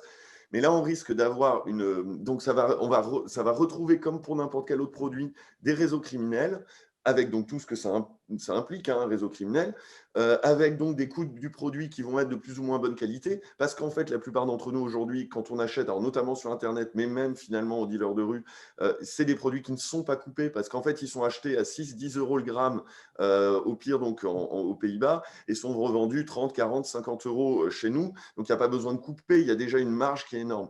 Et donc, à partir du moment où ça va devenir illégal, voilà, il va y avoir une baisse de qualité, voire du remplacement de produits, une augmentation des prix. Et tout ça, en fait, va être délétère pour les consommateurs, puisqu'évidemment, ça n'arrêtera pas pour autant la consommation.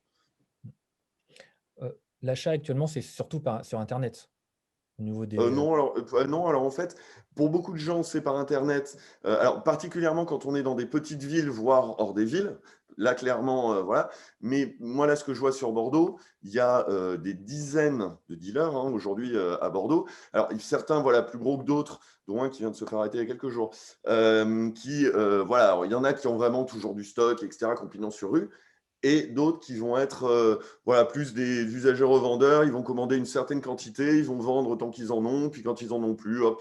Voilà. Mais donc, il y a des tas de gens aujourd'hui sur Bordeaux qui n'achètent jamais par Internet.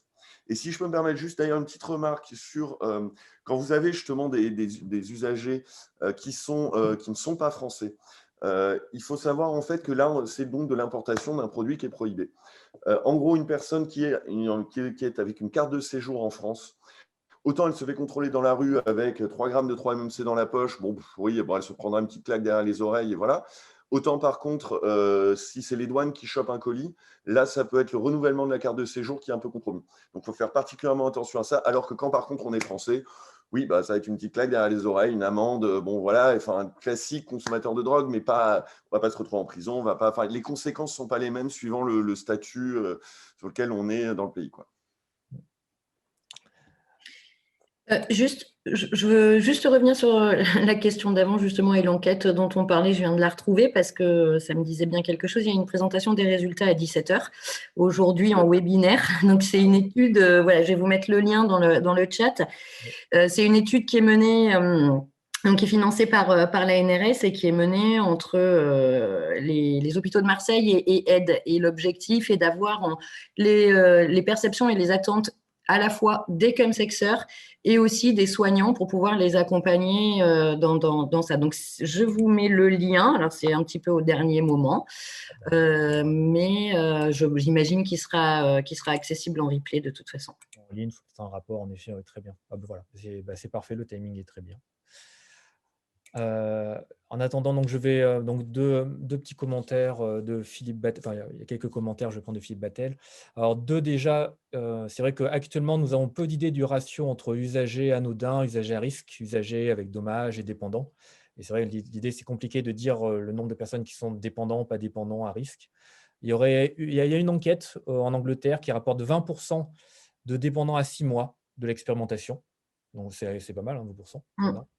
Et il dit que pour l'addictologue qui prend en charge un nombre conséquent de chemsexeurs, il y a une enquête, une suite de cohorte qui dit une mortalité à 2 ans de l'ordre de 6%, ce qui est quand même aussi 6%, c'est beaucoup aussi. Alors, d'un point de vue général, c'est vrai qu'on entend de plus en plus alors, ça vient des consultations addictos, mais les consultations addictos, il y a une tendance quand même, une augmentation du nombre de consultations par des chemsexeurs ou des personnes en fait, qui ont un problème de consommation. Ce phénomène augmente un peu, on entend de plus en plus dessus. Alors, si on va je vais mettre le lien aussi de Philippe Battel à tout le monde, qui est drugmeter.com, qui est un site d'auto-évaluation des usagers, qui génère chaque année un rapport épidémiologique intéressant. Voilà. Et donc, ça serait intéressant de proposer aux chemsexeurs de se compter à d'autres usagers du même pays aussi, du même âge et de la même orientation sexuelle, pour aussi comparer. Donc ça, je vais aussi vous le mettre, ce Je ne connaissais pas, je vais regarder ça. Ouais. pareil, donc très bien. Ah, ça y est, bon, c'est bon. On l'a mis participant, très bien. Donc c'est bien, ouais, c'est tout l'intérêt aussi. Dans tous les cas, alors je dis aussi, vous aurez aussi les coordonnées aussi, je pense, hein, dans tous les cas de nos intervenants. Si vous souhaitez aussi échanger après avec eux, n'hésitez pas. Donc je regarde. Alors, si vous avez d'autres questions, n'hésitez pas. Moi, je veux juste aussi quelques questions. Euh, oh, euh, un rapport, oui, il génère chaque année un rapport épidémiologique. Donc c'est vrai que ça, pour les suivis, c'est vraiment intéressant dessus. Et j'ai vu que dessus, il y a de Drink Meter aussi. Il y a un lien donc, pour l'alcool. Enfin, voilà. J'avais moi une question. Alors je sais pas, j'ai pas les noms, mais c'est vrai que le plus souvent, on s'inquiète quand il y a des morts. C'est simple, hein, dessus. Est-ce que vous savez, vous avez une idée un petit peu s'il y a des morts ou pas, ou quel profil Alors, il y a, en fait, en France, on n'a pas beaucoup d'informations là-dessus. Il y a ce qu'on appelle les enquêtes DRAM de l'OFDT. Le problème de ça, en fait, de ce qu'on m'en a expliqué, hein, parce que, enfin voilà, moi, je sais pas du tout mon expertise, mais c'est qu'en fait, à partir du moment où il y a polyconsommation, en fait, en gros, on va l'attribuer à un produit, à un autre, sans vraiment, et puis sans tellement la question du contexte, etc. Et parfois, certains ne vont même pas parce qu'on va pas tester une toxicologie là-dedans ou quoi que ce soit. Ce qui est fréquent en tout cas, c'est les troubles cardiaques, puisque les catinones sont particulièrement violents, hein, au niveau cardio. Donc, ce qu'une collègue recommande, en fait, et je trouve ça intéressant, c'est que toute personne à partir de 40 ans qui pratique le chemsex, c'est de faire un test d'effort. S'assurer qu'il n'y a aucun trouble cardiaque, etc.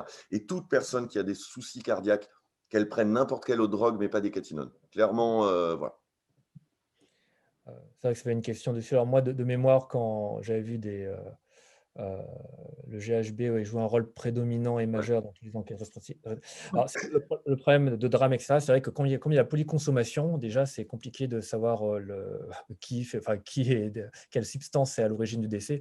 Alors moi, de mémoire, c'est vrai qu'il y a quelques années, 2-3, il y a eu des alertes à NSM en fait, sur le chemsex, parce que, comme tu l'as dit tout à l'heure, euh, ça s'est passé un peu au milieu libertin. Et le milieu libertin, on va dire, quand on dit problématique cardiovasculaire, on va dire que c'est pas, enfin, Viagra, donc c'est pas le même profil en fait jeune. Je dis pas que la population gay, il n'y a pas de facteur de risque, mais c'est plutôt une population jeune, alors que le milieu libertin est un peu plus âgé, il y a plus de facteurs de risque là-dessus. Et c'est vrai que le fait de C'est pas tester. si jeune. Ah, de C'est pas quoi? forcément si jeune, hein, le chemsex chez les gays. D'accord. On a beaucoup de personnes, au contraire, qui ont la cinquantaine, Ah, c'est et c'est ce intéressant. qui peut leur permettre de choper, hein, clairement, parfois des partenaires plus jeunes, avec alors, bon, des situations parfois un peu malsaines, on va dire, mais c'est, voilà, petit jeune de 20 ans qui n'a pas d'argent pour payer ses produits, bah, ça tombe bien, il y a un sugar daddy de 50 ou 60 ans qui, lui, a des produits. Donc non, et en fait, on voit beaucoup, et parce que ça va s'inscrire aussi parfois dans des représentations, parce qu'on a un culte de la jeunesse chez les gays, donc quand on vieillit, ça devient très compliqué. Donc en fait, non, moi, je vois des consommateurs de 20 ans, mais qui sont pour moi, que j'associe vraiment aux consommateurs festifs, traditionnels, c'est-à-dire que bon, bah, finalement, c'est ça, c'est autre chose. C'est voilà, c'est un mélange de tout ça, comme on faisait la fête différemment il y a 15 ans, et puis on la fera différemment dans 15 ans.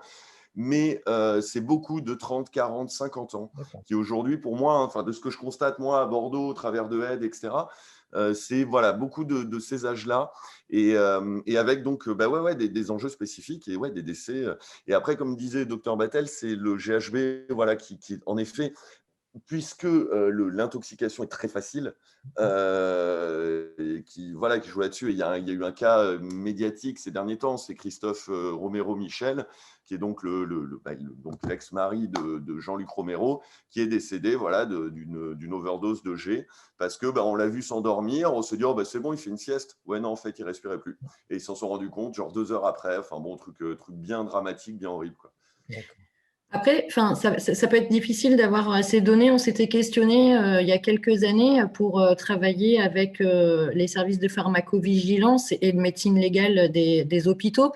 Mais bon, on n'y est pas encore parti. Maintenant qu'on va avoir formé presque tous nos professionnels au chemsex sur la région, on va pouvoir partir sur un autre objectif.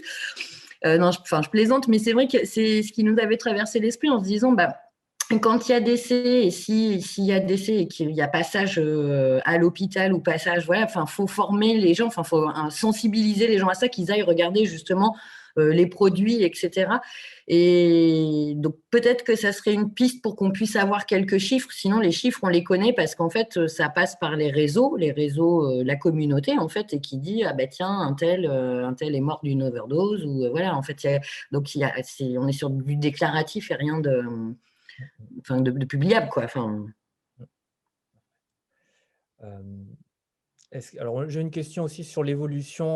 On est sur un phénomène qui a tendance à augmenter. Alors, on n'est pas non plus sur quelque chose on va dire, de très démocratique, tout le monde l'utilise, etc. Mais on est en train quand même, on a l'impression que ça monte un petit peu. Comment vous voyez un peu l'évolution? Est-ce qu'il y a…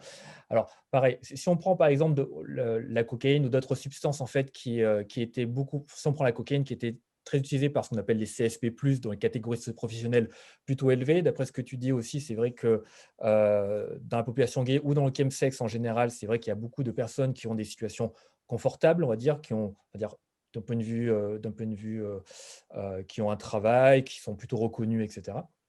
Est-ce qu'on a un système, est-ce qu'il y a un phénomène aussi peut-être de descente, ce qu'on appelle de popularisation? Voilà, est-ce qu'il y a ce phénomène-là qu'on rencontre? C'est une question dessus, et parce que ça peut-être aussi partie des évolutions possibles. Qu'est-ce que tu en penses actuellement? En fait, alors je me permets de Julie de répondre là-dessus, pour moi, c'est exactement ça. C'est-à-dire qu'à la base, c'est plutôt des CSP+, voilà, des avocats, des médecins, des architectes, des informaticiens. Voilà, c'est plus ce profil-là au départ. Et oui, il y a une popularisation. Mais par contre, le truc, c'est que ça reste une pratique de personnes, on va dire, insérées socialement. Voilà, clairement, c'est quasi que ça. Donc, c'est que des personnes qui parlent parfaitement français, qui sont généralement diplômées, qui ont généralement un travail. On est vraiment sur ce profil-là de personnes. Mais pour le coup, alors ce n'est peut-être pas massif dans la société. Par contre, vraiment, dans le milieu gay, c'est massif. Dans le sens où, presque aujourd'hui, à des moments, en tout cas à certaines heures sur Grindr à Bordeaux, si par exemple à 4h, 5h du matin, je suis sur Grindr, il va être aussi normal de demander à la personne qu'est-ce qu'elle a pris comme produit que de lui demander si elle est active ou passive. Voilà. Donc vraiment, c'est quelque chose qui est devenu et qui du coup pour les anciens consommateurs est hyper compliqué parce qu'en fait, quand ils sont sur Grindr et qu'ils veulent éviter ce contact avec les produits, en fait, ils le prennent dans la gueule tout le temps. Parfait. Alors, je vais poser une dernière question éventuellement là-dessus. Je vois que… ouais, alors, j'ai une question au niveau de la prévention. Alors, par exemple, si on prend le milieu libertin, c'est vrai qu'on n'est pas forcément dans le cadre privé. Enfin, il n'y a pas que du privé, il y a aussi il y a des lieux de rencontre, etc. Vu que la plupart des chemsexeurs, d'après ce que tu me dis, sont plutôt dans l'ordre privé, comment est-ce que vous faites pour la prévention? C'est compliqué, hein. Quelles sont vos pistes? Voilà, quelles sont vos pistes de réflexion actuelles? Je ne sais pas, Julie, si tu veux commencer à répondre. Alors, tu répondras certainement mieux que moi, mais voilà, la plupart des associations dont Aide travaillent aussi beaucoup en prévention via les réseaux, via les applications, etc. Via aussi maintenant tout ce qui est envoi de matériel à domicile. Et donc, voilà, les personnes ne vont pas forcément dans les associations, comme on le disait, dans les CARUD, etc., récupérer leur matériel, donc les dispositifs d'envoi à domicile de seringues, de n'importe quel matériel, de route à paille, etc., mais aussi bien d'autotests du VIH, voilà, sont en développement. Et ça permet voilà, de savoir un petit peu où part le matériel. D'ailleurs, c'était le CEID qui gère le dispositif SAFE qui nous disait Alors, je crois que c'est ça, hein, Greg, mais je crois que c'était plus de 50% de leur file active à qui ils envoyaient du matériel, en fait, étaient des chemsexers et surtout en milieu rural. Et donc, d'où encore plus la difficulté voilà, d'aller les chercher et d'aller les chercher, ne serait-ce que pour leur dire ce qu'on se disait à la pause avec Greg.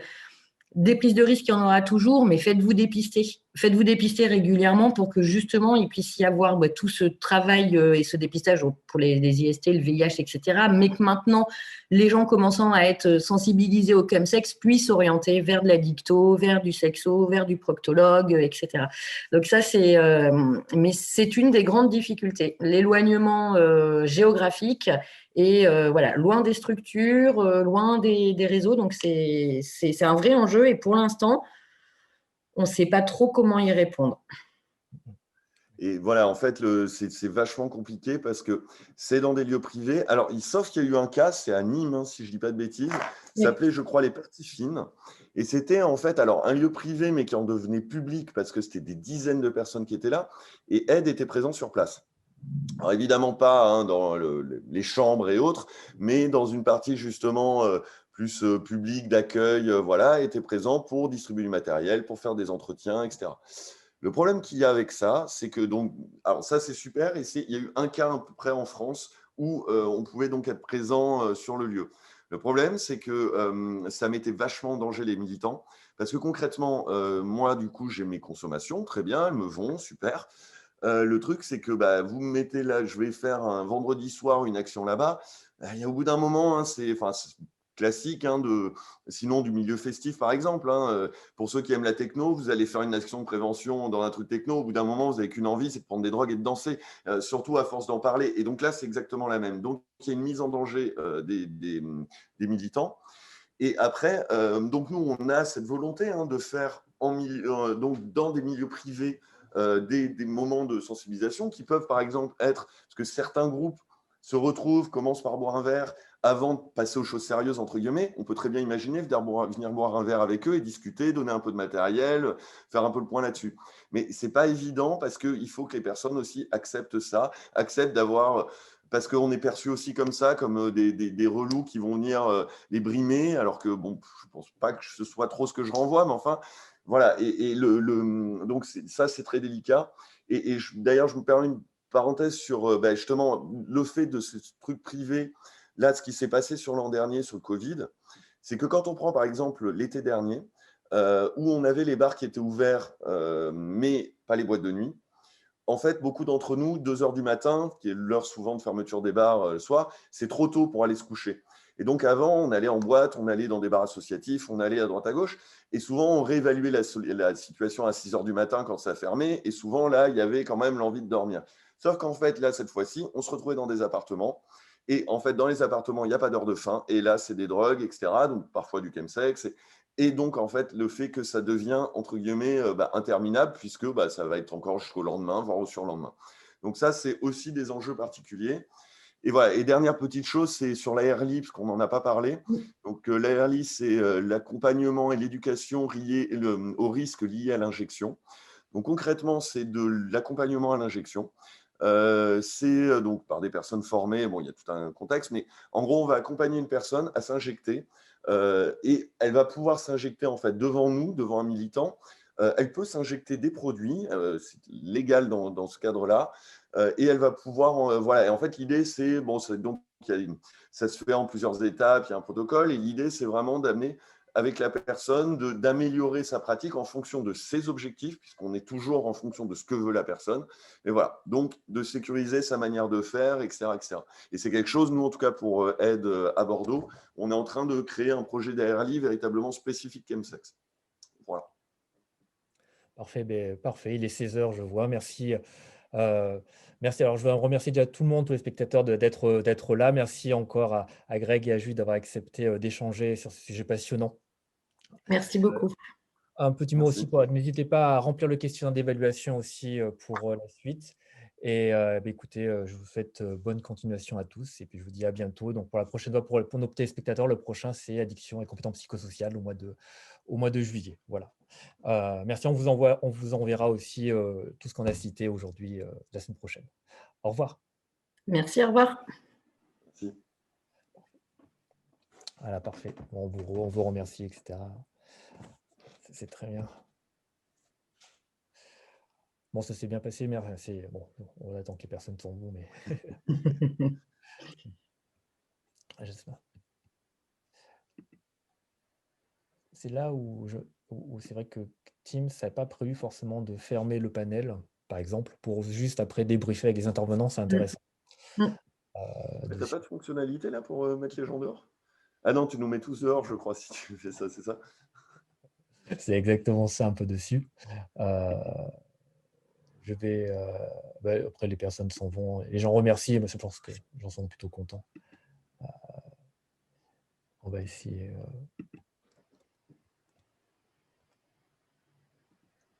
Dessus.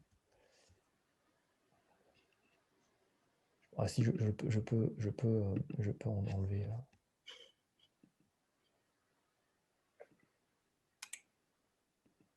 J'enlève. Parce que la dernière fois, en fait, une fois, on a laissé tourner comme ça. J'ai pas fait exprès. J'ai laissé tourner Zoom pendant 3 jours. Il y a des gens qui sont restés pendant 3 jours. Ouais. Est-ce que t'as regardé leur caméra? Parce qu'en fait, je suis persuadé que tout le monde va oublier, s'en fond. Et puis 3 jours, tu profites d'eux, de leur vie. C'est un petit peu ça, oui. C'est un petit peu ça. J'enlève petit à petit. Regardez, supprimer. Et c'est vrai que, bon, alors j'ai regardé un peu, bon, c'était au travail, hein, donc si tu vois, il n'y a pas grand-chose qui se passe au travail, c'était le week-end. Mais c'est toujours étonnant. Bon, je pense que c'est quelqu'un aussi qui. C'est comme les téléphones, je ne sais pas si vous remarquez ou pas, mais quand vous raccrochez pas, moi, en fait, il y a beaucoup de personnes qui ne raccrochent pas. Il y a des gens et il y a des gens qui n'accrochent jamais. Et Il suffit que 2 personnes qui raccrochent pas se parlent. allez, je suis en train de supprimer, j'ai bientôt fini, comme ça on pourra débriefer un peu dessus.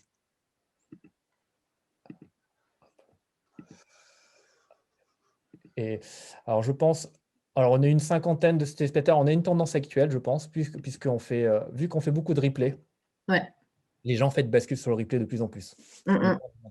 Par contre, proportionnellement, en fait, les gens après vont venir sur le replay pour regarder là-dessus. En tout cas, je pense que ça a plu. Ça y est, on est entre nous. Entre nous et ma collègue. Ça s'est bien passé? Super. Ah Non, ouais, super. non, c'est très, très bien. Merci beaucoup, hein. C'est très pratique. Et, alors, j'ai fait là-dessus parce que, enfin, j'ai fait sur le FIST parce qu'en fait, il y a des personnes, je pense, qui ne savent pas ce que c'est. Oui, mais tu as eu raison, hein. Enfin, effectivement, nous, on a tendance à parler avec nos acronymes, les pratiques, etc. Mais c'est vrai que… Non, tu as eu raison. Alors, il y a plein de gens qui connaissent, mais c'est vrai que, je ne sais pas, la dernière fois, je ne sais plus quand on est intervenu, mais il y a des personnes qui l'ont compris par déduction, mais pas sûr non plus. Des trucs comme ça. Bon, en tout cas, oui, mais merci encore à vous, hein, c'était très. Avec grand plaisir. C'était vraiment C'est bien cool. pour ce soir, c'est bien qu'il y ait l'enquête. J'essaierai de. C'est à quelle heure? Oui, tu as mis. Ouais, c'est à 17h. À partir de 17h, j'ai retrouvé ça dans mes mails et effectivement, puis je me l'étais noté dans mon agenda. Si j'ai le temps, j'essaierai de m'y connecter. Mais du coup, en tout cas, c'était pas ça l'enquête dont je parlais. C'était Alors, je pas ne vais pas celle-ci? remettre la main dessus. Mais c'est une enquête qui est vachement relayée par les réseaux et notamment par le réseau Planète Roméo. Mais c'est une enquête qui est traduite dans toutes les langues européennes. Ah oui, Donc, non, c'est c'est pas vraiment ça. en fait un truc. Et c'est une très, très grosse enquête de mémoire tous les 2 ans. D'accord. Donc, voilà, c'est vraiment tout sur le bien-être des personnes, enfin des gays, puisque ça ne s'intéresse qu'aux hommes, hein, de mémoire. Mais voilà, et donc ça va vraiment toucher autant à la prévention qu'aux consommations de produits, qu'elles soient chemsex ou festives. Voilà. Et je me fais une remarque, Julie, Ouais. on a oublié de préciser, je crois, ou alors parce qu'il y a des moments, je me réfléchissais à autre chose, mais en fait, on a parlé de la PrEP, et je pense qu'à chaque fois dans la sensibilisation, on a juste oublié ça, on a parlé de la PrEP, on a juste oublié de parler du TASP et du TPE. Oui, TAS, PTPE, j'y ai pensé aussi. Ouais. Mais après, je pense que ça, c'est quelque chose qu'on pourra aussi te donner, André, en fait. Du coup, Voilà. les petits guides sur la PrEP, le petit guide sur le TPE, tout ça, tu vois, hein, Greg, on peut l'envoyer et ça peut être. Puis s'ils veulent des précisions, après, il ne faut pas qu'ils hésitent à revenir vers nous, quoi. Ouais. Si tu as l'occasion, moi, je pense que d'ici la semaine prochaine, je l'enverrai ça. Donc, si vous avez Ouais, l'occasion la semaine prochaine de m'envoyer, donc je ferai un envoi groupé de tout ça. ouais, ok. Euh, mais je pense que ça va être, voilà, c'est très, très intéressant. Très intéressant. Et comme en effet, nous en Nouvelle-Aquitaine, on a de la chance de voir, on va dire, que vous travaillez avec le Corévi sur la sensibilisation, vous tournez pas mal, pas mal, pas mal. Euh, je ne sais pas s'il y aura une action ou pas. En tout cas, peut-être que ça libérera les paroles, au moins pour aborder, parce que déjà le fait de connaître, il y a plein de gens qui ne connaissent pas Ouais. et que ces pratiques, on va dire, sont l'ordre de films. On voit ça dans des films, mais ça n'existe pas. C'est ça. Mais tu vois, par rapport. Alors, cette année, du coup, on remet un colloque en place dès qu'on aura sorti la com, là, on te le dira aussi, mais il y a un colloque donc le 5 octobre Nous le dire, à Bordeaux. on relaiera nous, l'information dans nos médias. Ouais, et puis on va aussi mettre en place, ça sera certainement le dernier trimestre, mais là, une formation de 3 jours sur consommation de produits et sexualité qui est faite par la Fédé Addiction et Aide, qui est déjà faite depuis plusieurs années sur Paris, mais il la délocalise du coup en Nouvelle-Aquitaine. Ah oui. Donc, et on espère pouvoir en mettre d'autres en place pour couvrir un peu le territoire l'année prochaine. Donc ça peut être des choses Oui. qui peuvent vous intéresser. Et puis sur la petite plaquette qu'on va essayer de faire, alors avec la base identique sur le repérage, etc. Mais après, avec les coordonnées par département, là-dessus, on voulait vous contacter pour voir avec vous comment on pouvait travailler là-dessus pour avoir aussi le réseau vers les libéraux que nous, on n'a pas, par exemple, Addicto Libéraux. Alors, Batel, oui, parce qu'on le connaît, mais sinon, tu vois, il y a des personnes que vous pouvez peut-être avoir, vous, et qui pourraient être intéressées. Donc, ça pourrait être intéressant qu'on bosse là-dessus ensemble, quoi. Oui, alors c'est vrai que nous, alors on va peut-être même le remettre à jour. Faut qu'on remette à jour le repérage précoce, intervention brève, puisqu'avec FIP, etc., c'est vrai que c'est son truc. Donc Mm, on en a un sur la sexualité qu'il va falloir qu'on remette à jour aussi. mm. Notamment cette question d'aborder, puisque, alors, c'est dedans, hein, mais déjà, au-delà du chemsex, déjà, c'est aborder la sexualité, Oui, c'est déjà tout à pas mal. fait. C'est ça. C'est à au-dessus. Mais je vois, en fait, tu vois, en t'écoutant, en vous écoutant, et puis maintenant, depuis quelques temps, en écoutant un peu général, on voit quand même que la sexualité en France est quand même très bridée et très stigmatisée, quand même, et très, enfin, il y a beaucoup on a une vision de la sexualité bien définie, d'accord, qui est très empreinte de la religion, à mon avis. Voilà. Et tout ce qui est en fait vers la liberté sexuelle ou d'autres pratiques est tout de suite vu comme stigmatisant. Et c'est vrai qu'on a, et inconsciemment, c'est comme pour l'injection. C'est pareil Mm. que pour l'injection. Les professionnels, je pense, ont du mal parce qu'ils sont il y a un côté aussi de jalousie, je pense. Toi, au niveau de la toxicomanie, il y a un truc vachement intéressant. C'est un sociologue qui avait dit ça. En fait, on reproche pas aux toxicomanes de se droguer. C'est pas ça, en fait, le problème. Ce qu'on reproche, c'est qu'ils prennent du plaisir sans effort. Exactement. Oui, Alors, non, mais c'est intéressant, effectivement, de décaler un peu les choses. Ouais. Mm. ah, mais Et je pense que c'est un peu ça. Je pense que le concept, c'est ça. Il y a un peu de jalousie en disant ils arrivent à avoir un pied pas possible sans forcément payer beaucoup ou sans effort, alors que, et entre guillemets, en assumant les risques. Tu vois, je Mm. pense qu'en ce moment, il y a un truc comme ça là, qui se met alors, derrière. ma quantité de sommeil, elle prend très cher, hein. Voilà, ouais, c'est ça. Non, mais là où tu touches un truc, et tu as raison, moi, je l'ai beaucoup observé, c'est sur la PrEP. Pendant longtemps, j'entendais à Bordeaux, dans nos actions, etc., la PrEP, c'est pour les salopes. Mhm. Donc voilà, et à chaque fois que je me suis amusé à déconstruire avec les personnes, et donc c'est devenu mon grand jeu, c'est-à-dire, ça veut dire quoi, c'est quoi une salope, etc., etc. Et en fait, au bout du compte, on arrivait toujours à une sexualité que la personne aimerait avoir, et alors là, pour des raisons multiples, ça peut être Mm. des croyances enfin, religieuses, ça peut être plein de choses, mais la personne s'interdit cette sexualité. Et Mm. clairement, en fait, à chaque fois, le blocage avec la PrEP, c'était une jalousie, en fait. Mm. Mm. Ah, Une envie, en tout cas, de l'envie. c'est ça. Voilà. C'est ça. Et il y en a, on prend la même chose avec l'homosexualité, hein. On a des personnes, en Mm. fait, les plus réticentes, il y a beaucoup de personnes réticentes à l'homosexualité, sont avant tout. Enfin, quand tu as peur si tu es entouré d'homosexuels, tu as peur d'être homosexuel, il y a un truc. Voilà, il y a un truc.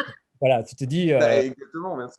voilà, c'est ça. Donc, C'est je clair. pense qu'il y a, mais ces remontations-là, alors c'est difficile parce que c'est de l'ordre du personnel et des représentations personnelles. C'est ça qui est compliqué. Nous, l'alcool, pareil, l'alcool, on a des problématiques que ça fait écho à beaucoup de personnes. Enfin, problèmes soit personnels, soit Oui, autour de soi. familial. Voilà, familiale ou des amis ou des Oui. parents, tu vois? Et c'est vrai que voilà, c'est des sujets où il faut un peu de temps pour en discuter, mais tout ça va, et quand on travaille sur aborder et repérer, on est obligé de prendre ce temps-là Mm. pour, voilà, pour bien faire comprendre, que c'est important au moins d'être, clair, parce que le problème, si on n'est pas clair par rapport à l'autre. L'être humain est fait en fait que on arrive à ressentir en fait quand quelqu'un essaie de nous mentir pour notre bien. Mm. Ça. La congruence, effectivement. Si on n'est pas congruent, ça ne peut pas fonctionner. On va avoir cette Voilà. sensation-là. C'est fort, hein. Et donc, ça veut dire que la meilleure façon de le faire, c'est pas de savoir les phrases types, c'est avant tout d'être clair dans sa tête. Si tu es clair dans ta tête, après, pour le reste, en tout cas, ça passe. Voilà, ça passe. Mais ça, c'est la première étape. C'est pas facile d'être clair. Mm. En tout cas, voilà. Bon, et je vais vous laisser pour la suite. En tout cas, merci encore beaucoup. Merci beaucoup. Merci beaucoup. Et puis, on s'envoie des petits documents là s'il y a besoin. Greg, si tu trouves des trucs aussi qu'on peut envoyer aux J'essaie de participants. trouver l'enquête en question. Et Ouais. voilà. Et je t'envoie aussi, oui, le lien vers tous nos dépliants, brochures, Bien. Chemsex. Voilà. Parfait. Ouais, la ligne comme sexe aussi et tout ça. Ouais. La ligne Chemsex, mais en fait, c'est la page Chemsex. En fait, c'est aide.org/Chemsex. Ouais, donc, En fait, ça reprend tout. Il y a aussi des petites vidéos. Il y a plein de choses. Et d'ailleurs, tiens, pour info, parce qu'il faut que je m'en occupe d'ailleurs de ça, partie d'un groupe de travail de aide, on est en train de faire une vidéo sur l'injection. Donc, en gros, une vidéo, l'idée, c'est 3 minutes qui montre un peu comment faire une injection à moindre risque, mais liée au chemsex. Parce qu'en fait, il en existe plein des vidéos comme ça. Oui, on existe pour les carudiens, quoi. Voilà. Et donc là, c'est plus vraiment quelqu'un, voilà, dans un appartement peut-être un peu sympa, qui ressemble plus avec un éclairage, avec tout ça, et surtout avec les terminologies du chemsex. Ouais, super ça, c'est bien. Voilà. Ouais, non, exact, c'est important. C'est important. C'est ça. Voilà. Bon, et tu nous dis, n'hésite pas à envoyer un petit mail, nous on le relaie sur nos réseaux, etc. N'hésite pas. Super. Eh bien, Merci beaucoup. Merci, ouais. Et à À bientôt. À bientôt, salut. Au revoir.